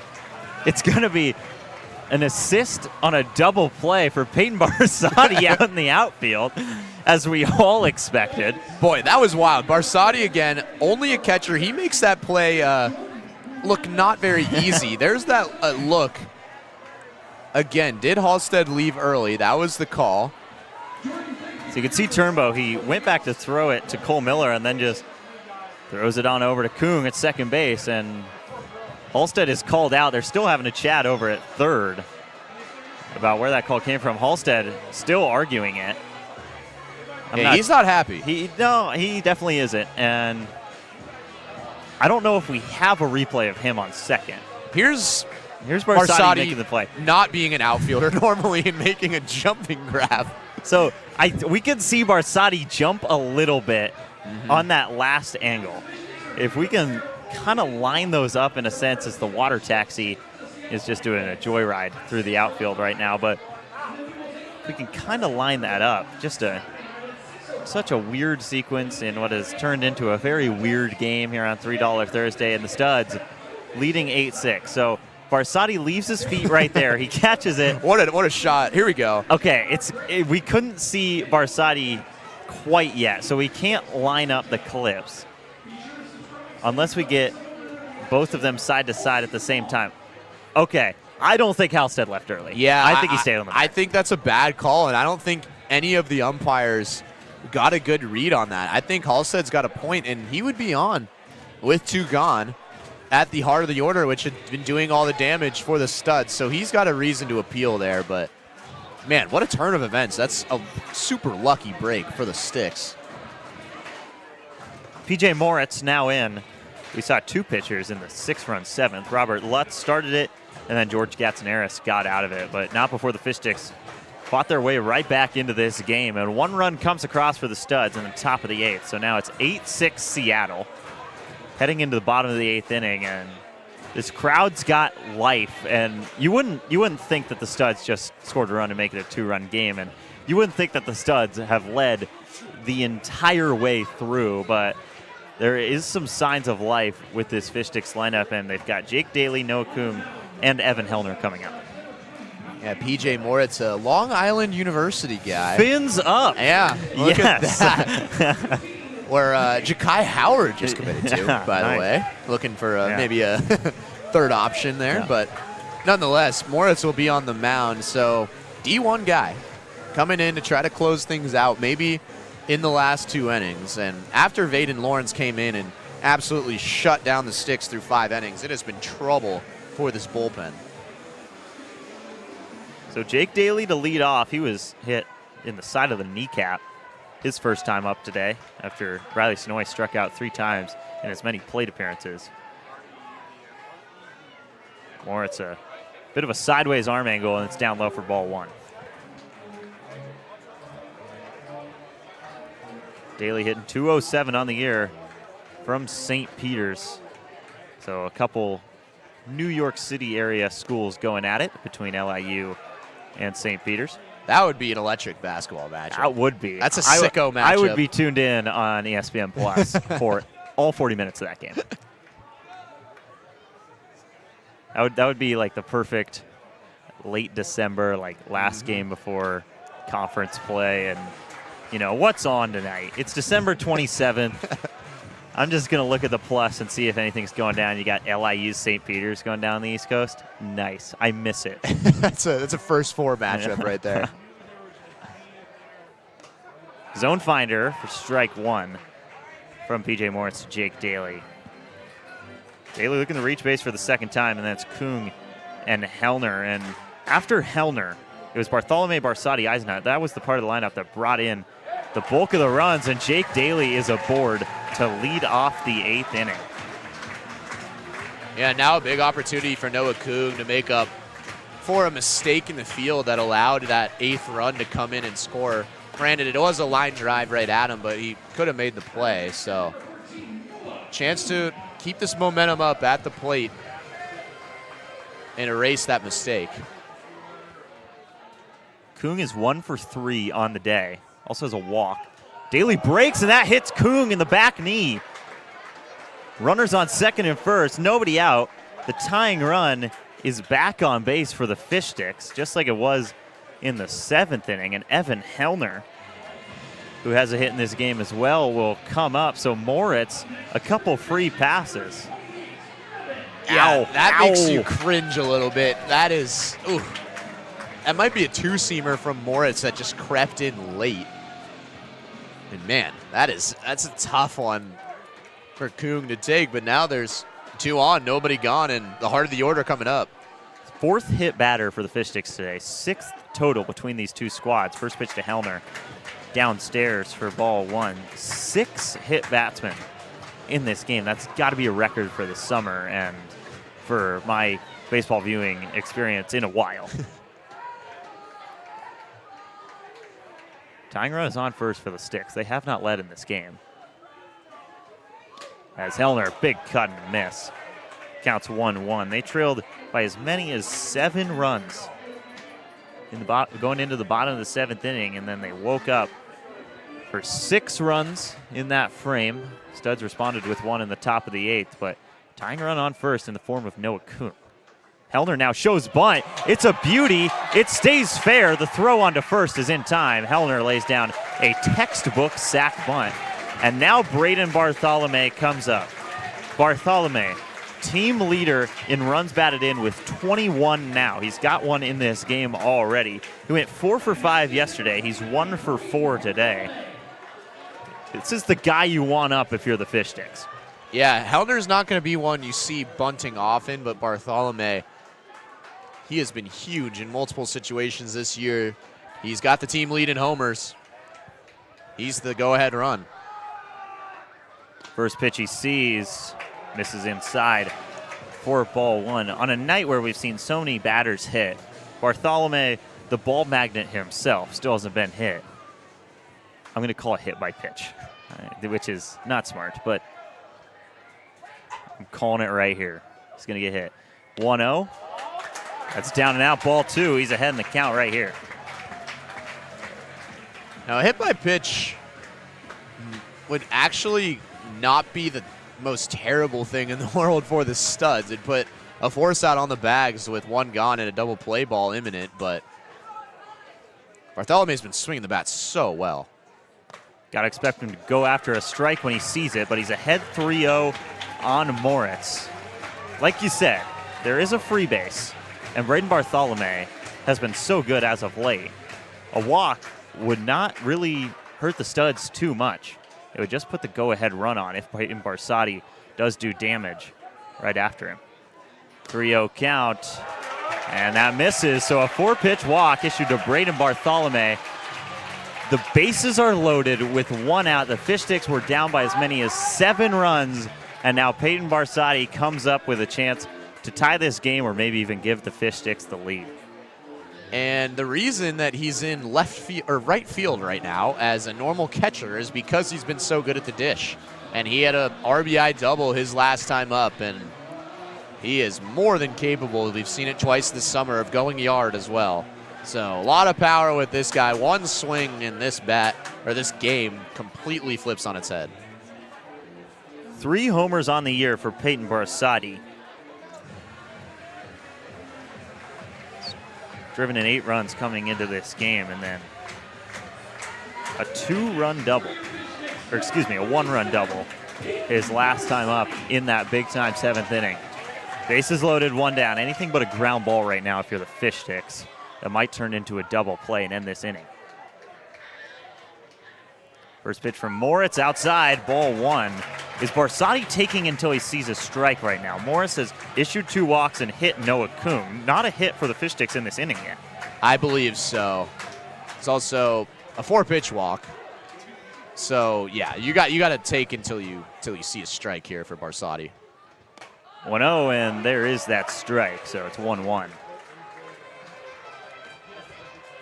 Barsati launched one out of the park at Chemeketa Community College in Salem on Tuesday. Just 2 days ago against the Marionberries. 1-1 on the way, and he holds up. Really good cover behind the plate. At least he holds up for the time being. It feels unsuccessful. It's ball 2. Really good cover by Joel Fernandez right there to possibly save a run. But it's 2-1.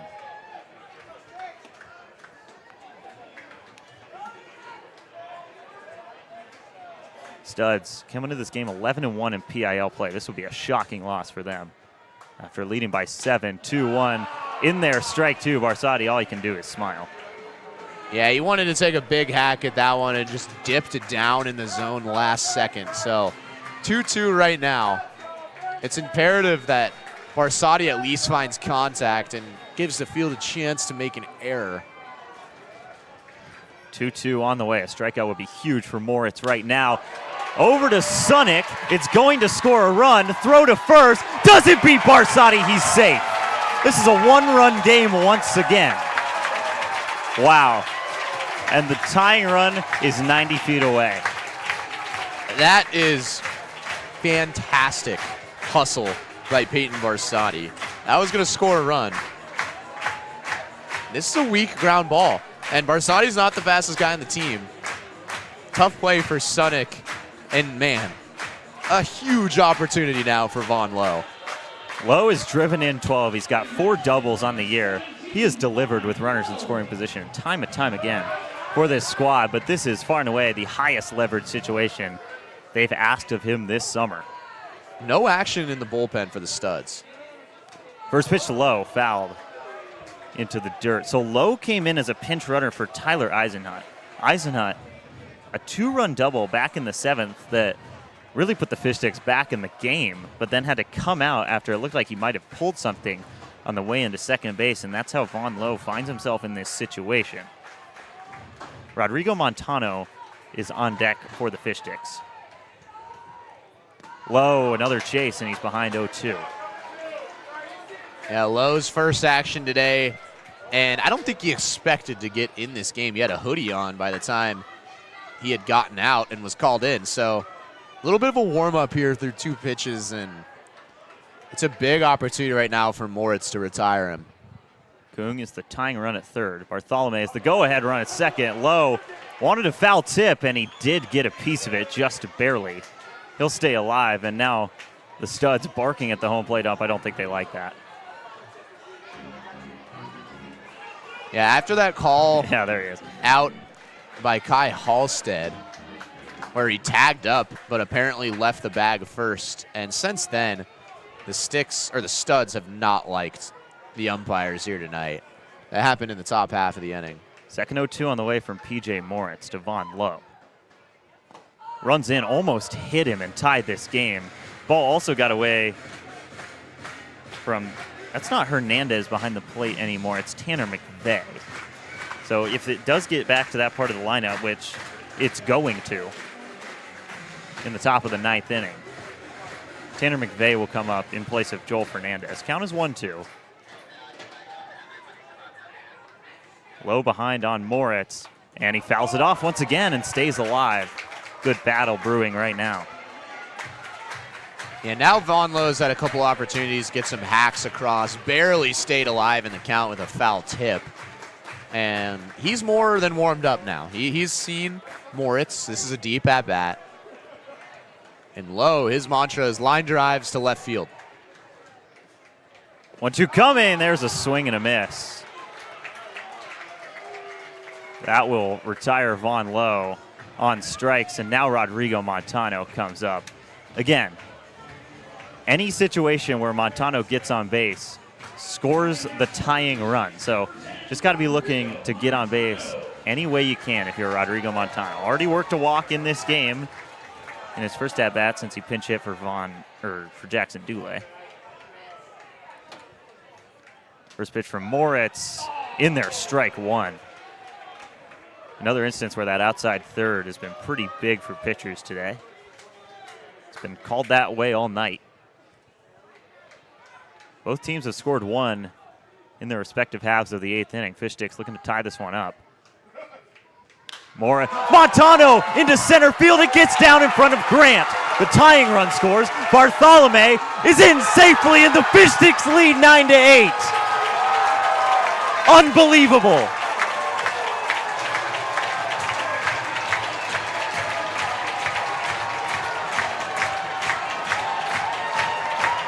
This place is chaos right now.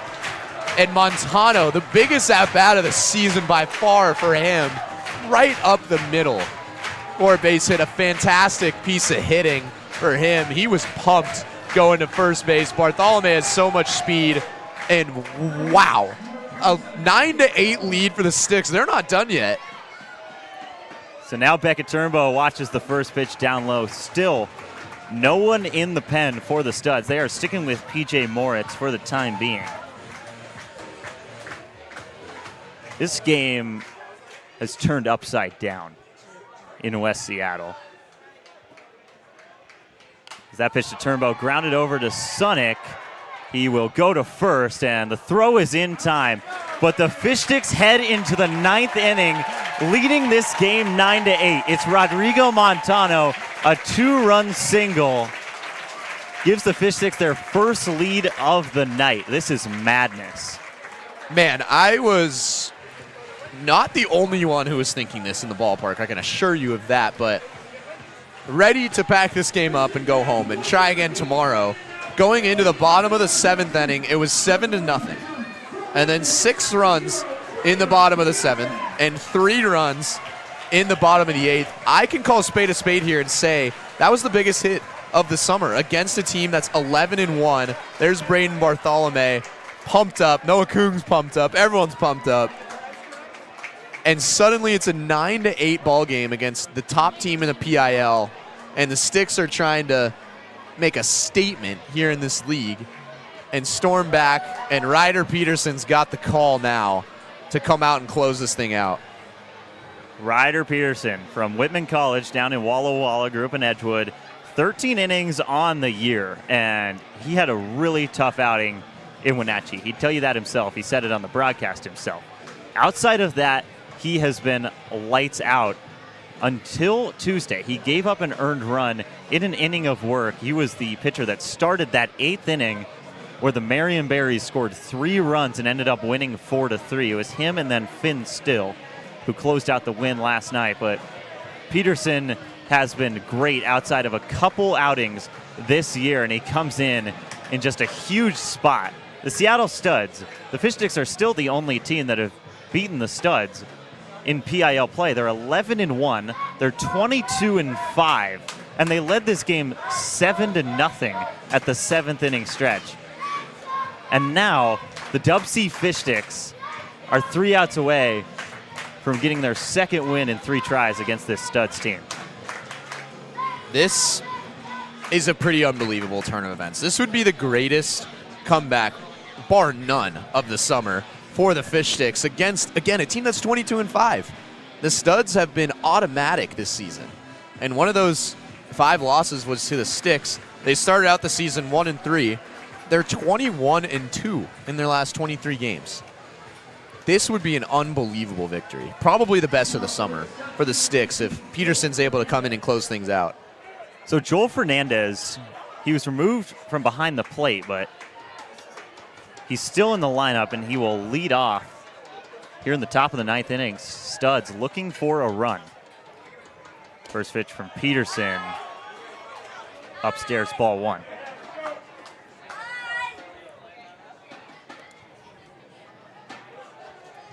Fernandez, and then for the time being, it's Ryan Spiro and Tristan Ringrose due up for the Studs.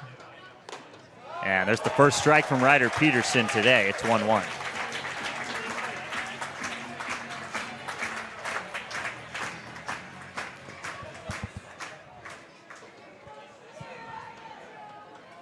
Peterson, far and away the highest leverage situation he's come into this year. And 1-1 fouled back by Fernandez for strike 2. For the record, Peyton Barsotti is still in right field. He's made 2 outs out there. One of them turned into a double play because Kai Halstead left early when he really didn't. And he's still out in right field in a 1-run game.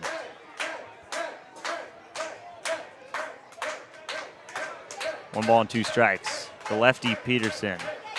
Set, and he's coming home to Daly. Swing and a miss, strike 3. Huge first out here in the top of the 9th from Ryder Peterson. And that's what Peterson's been doing all summer long. Aside from that Apple Sox outing, which he did talk about on this broadcast, comes back and fires in a strikeout. And he's got to have some adrenaline behind him after this huge 7-run comeback for the Sticks. Ryan Spiro, who fouls off the first pitch he sees from Peterson, has been a tough out today. 2 for 3 with a couple base hits. Also worked a walk in the 7th inning. So he's found his way on base a lot today. And he came into this game hitting .371. One of 5 guys above .350 before this game for the Studs. 0-1, that's way out for the first ball. Spiro, going to be a senior at the University of Puget Sound down in Tacoma, where the Studs play their home games. Fish Sticks went down there and won 7-1 in the last meeting between these two. That's down in the turf for ball 2.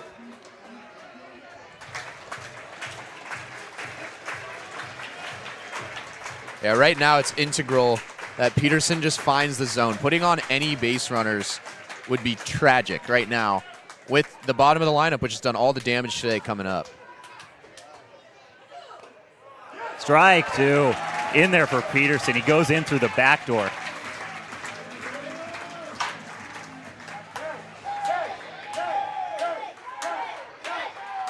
Two balls and 2 strikes. Peterson already struck out Fernandez in this inning.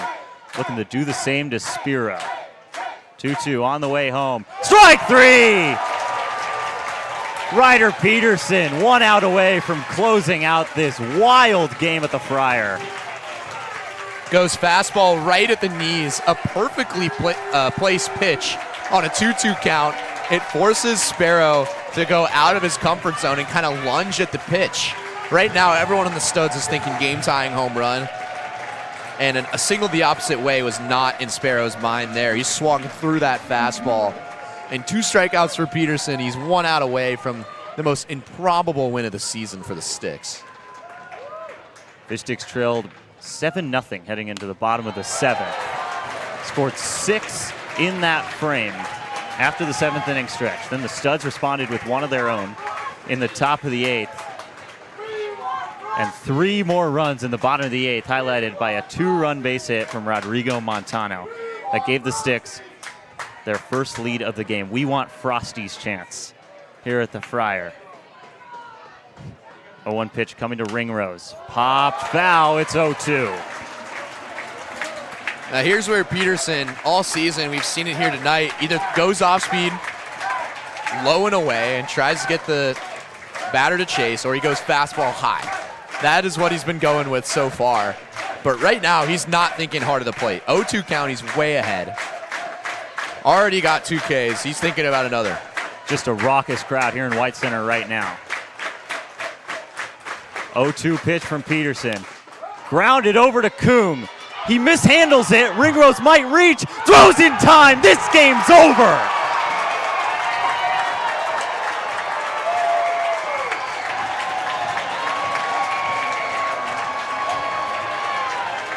In one of the most improbable comebacks we'll ever see at Mel Olson Stadium, the Fish Sticks battle back from 7 runs down in the 7th inning and take down the Seattle Studs 9-8. Unreal. I'm in shock, and I think everyone else here is too, because it was absolute domination for the Studs through the first 3 quarters of this game. It was 7-0 going into the bottom of the 7th inning. The Sticks had just 3 hits. They couldn't get 2 of those hits could have been ruled errors. So there was really 1 hit through 7 innings. Suddenly 6 in the bottom half of the inning. Multiple clutch hits. We saw Barsotti get an RBI double. We saw Turnbow reach base. We saw Tyler Eisenhut get a 2 RBI double, and then Rodrigo Montano in the bottom of the 8th inning, down a run, 8-7. He goes up there, and he's seen less than 10 plate appearances all summer, rips the go-ahead single and what would be the game-winning hit, drives in 2 runs, and man, that is the best game we've seen this summer, and wow, there's nothing else you can say. Just a ridiculous off-the-rails baseball game today. Evan Hellner, I mean, this feels like ages ago, but that was the first run of the bottom of the 7th inning, and then Braden Bartholomew brought home a run with a hit into left field. There's Rylan Gullard. Peyton Barsotti, a 2-run double. Or excuse me, a 1-run double that brought in Hellner. There's the 2-run double. That was from Tyler Eisenhut. He came out after that, but he went 3 for 3 today. A great day for him.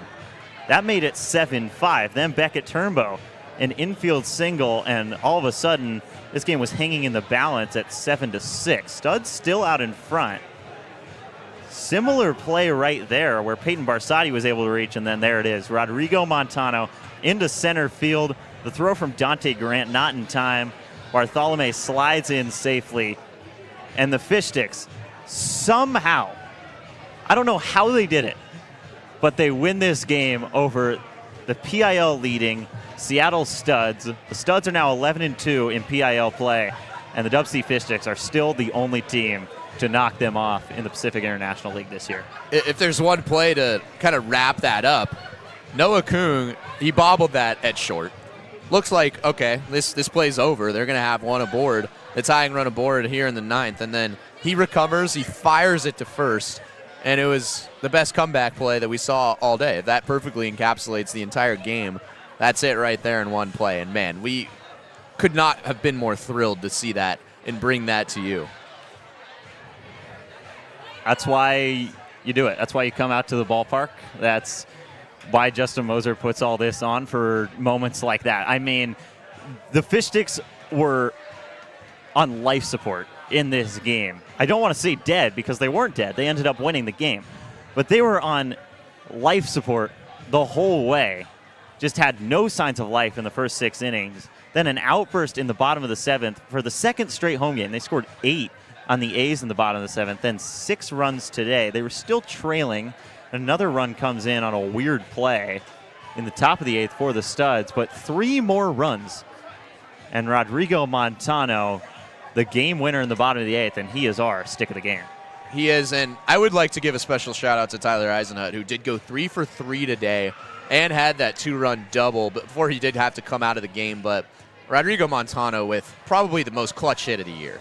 I mean, coming back in a game like that against a PIL opponent and one of the Studs' nature that are 11-1 in conference play, and to come up and hit a clutch hit like that with the bases loaded down a run, that is just, it speaks volumes to this team, really, and Montano will get stick of the game because of it. 9-8. The Fish Sticks come back from the brink and trailing 7-0. They battle all the way back and win this one in the top of the 9th inning. They didn't even need a walk-off tonight, which is almost the craziest part of the whole thing. 9 runs in 2 innings. That just seemed so improbable. And here's Montano, who's going to be coming in to give us a little chat here. And I think he'll be happy to just talk about what just went down in the 8th inning. Rodrigo, hey, what a moment that was. I mean, trailing by 1, you've only been to the plate like 10 times this year. What's the approach going into that, and then what's the feeling once you're on first base? I mean, approach was definitely just visualizing something down the middle and just not trying to do too much, and that's kind of it. And then once I got to first, it was just a big sigh of relief. You know, I haven't gotten the most plate appearances, but I've been trying to earn it a lot, and I think this is a step in the right direction. So, Rodrigo, talk to me. You're down 7-0. Your team has 3 hits going into the bottom of the 7th inning. And then all of a sudden, you know, hit after hit, run after run, it starts to feel like maybe a rally can come about. And, I mean, 9 runs in 2 innings. Can you just talk about how this team was able to do that and what you guys were feeling there on the diamond? I mean, you know, once one person gets on, it's contagious. It just get at bats, feed more good at bats, and then after that, it just keeps going. And then outs are just a rare thing when we're hitting, so it's very cool to see that. And then obviously a comeback like that is crazy against anyone, but that team was 22-5 and 11-1 in PIL play coming into this game. I mean, what does that say about this team that they can fall behind to a team like that and still have the wherewithal to come all the way back and win? I mean, it just shows that we're just gritty and we just work hard till the last pitch. So, yeah. And one more question. Obviously, we talked about the hit. We talked about the approach. But what were you feeling when you got to first base after a clutch hit like that? I mean, I haven't really had many in my career, but that was pretty cool. I was just really happy and relieved for sure. So, yeah, that was very cool. Well, thank you, Rodrigo. Stick of the game. Just a huge hit, one of the biggest hits of the summer by far. And thank you so much. Enjoy the night tonight. Yeah, man. Relish the win. Yeah, thanks, guys. Of course. Thank you. 9-8, the Fish Sticks beat the Studs in just an off-the-rails game here at the Friar. Rodrigo Montano, the Dicks RBI drive-in of the game. That was it a hard drove one to in pick. too. About as easy as it gets for the Dicks to drive in of the game, and just bedlam in the dugout, bedlam in the stands.